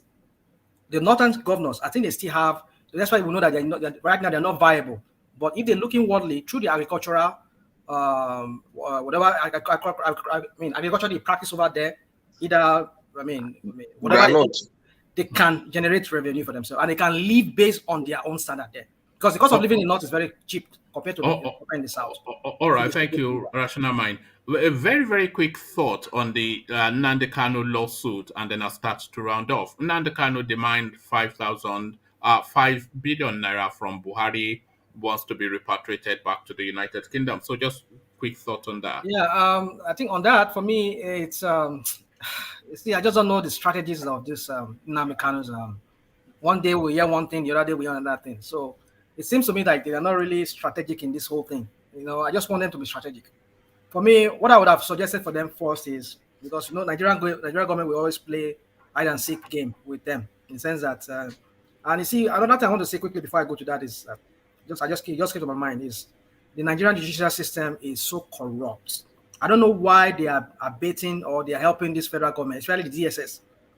I mean, how can you adjourn a case for that so long after what they've done to this guy? They failed to produce him. Why don't you make it so closer so that they produce him in the next 1 or 2 weeks?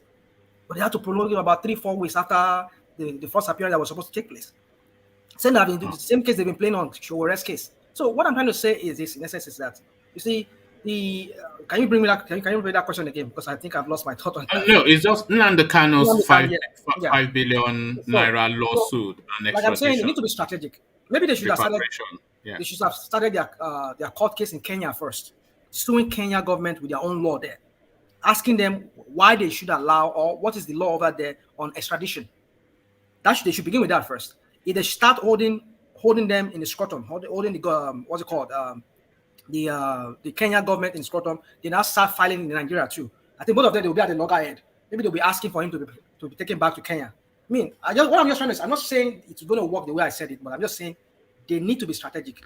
We hear one thing today, we hear another one tomorrow. For me, it's just I don't know what really they are doing. It's a bit confusing. It's so confusing. So they just need to be strategic, and he needs to put all his legal team together and let them work in concert. Not that this one will be doing his own independently, that one will be doing his own independently. But if he says he's suing them for 5 billion, I just hope he gets it. But Nigerian government is known never to pay such things. The one they awarded to Fushore, I don't even pay them. The one they awarded to other people, I don't even ever pay them. So I just hope they do that. But when they ask people to pay, they will pay. So. All right. Thank you, Rational Mind. So we seek to round off here. So we round off to land on engineer, and we start off with our Ejiro. Ejiro, are you still with us? Yeah, one man, I can hear you. I'm with you. Can you hear me? Yes, I can. So just your parting thoughts, just a literal 1 minute, just so that we can just speed through it. So Ejiro, the floor is yours. Ejiro. Like I always say in this platform, we just need to put ourselves together, because these people, they are not serious. You know, I mean, this jihadist government, they are not serious. They're just toiling with us. You know, is either we go on a full. I've said this before, and I'm saying it again. It's either we go on a full revolution, burn the whole place down, start from afresh again, or we disintegrate. Everybody go their separate ways. You know. Disintegration, you know, let's go our separate ways, you know, and let's forget about 2023 election, you know, united purpose, unity purpose. I mean, you know, unity purpose. We need to be united, or a common front as a people, so that we can defeat this jihadist government, this blood-sucking enemy in front of us. That is my own contribution tonight. Thank you. All right, thank you, Ejiro. So, Charles, you're up next, just as swiftly and succinctly as Ejiro. So, Charles, your words. Charles? Okay, I think we've lost Charles. So, we go to Rational Mind, just brief parting words, Rational Mind. Yeah, my parting word would be, I just think this whole thing with the tax VAT issue would really open up some things, some discussions that will lead to some sort of restructuring in that country when it comes to resource control and all of that. And that should also be as a challenge to the governors who feel that they are being the victims of this so sad thing by the southern governors. And they should not look at it that way. They see it as a challenge to themselves to think out of the box, to think of how to be creative in their own local states and the local economy, what they should generate. Because if it's all about politics, how to get money from the center, how to do this, it doesn't help that country. They need to start being creative to organize their society over there, because for them to even start generating VAT, they need data. They need to be able to keep track of who and who is living in their states to be able to do all of this. So I think it's a challenge to all of them to wake up and to look inwardly and see how they can generate taxes for themselves and move their state forward. That's all I have to say. All right, thank you, Rational Mind. Always a delight. Sam, you're next. Yeah, I want to thank everybody for being on this platform. It's a blessing that we have a platform where we Nigerians can at least express ourselves. For one thing, I want to say, for the first time in the history of Nigeria, we have the Southern government meeting together. The Southern government meeting together. And for one thing, very soon, at least for one thing, they have decided that they will not have grazing in their part of the country. For them to stand up, and most of the states are signing it. Some states haven't signed it, but I was listening today on the news. They have most of them, they have passed second reading, all is done. So for one thing, they are not going, the Fulani are not going to dictate to us what is going to happen in our side. The government have laws. They should follow it. And for the VAT, for one thing, we have been helping them in the north.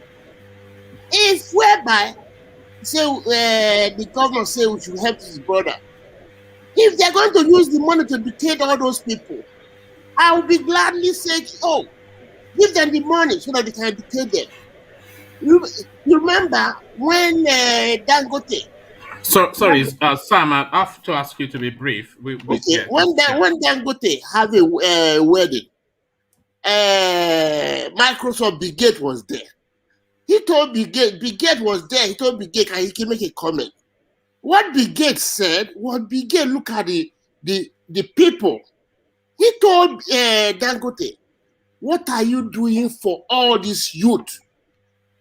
We have, as Nigeria, we have to start thinking about what we're going to do because they are the one. The youths are not Dangote's responsibility. Yeah, Dangote is a private citizen. Yeah, he owes nobody anything. Yeah, but he's looking at the government because all the Buhari was there, all the northern people were there, but they were thinking that he's going to be impressed that you are throwing the party. But the way he's looking at this, all these people roaming around, you have to find a way to help them. We have to educate them.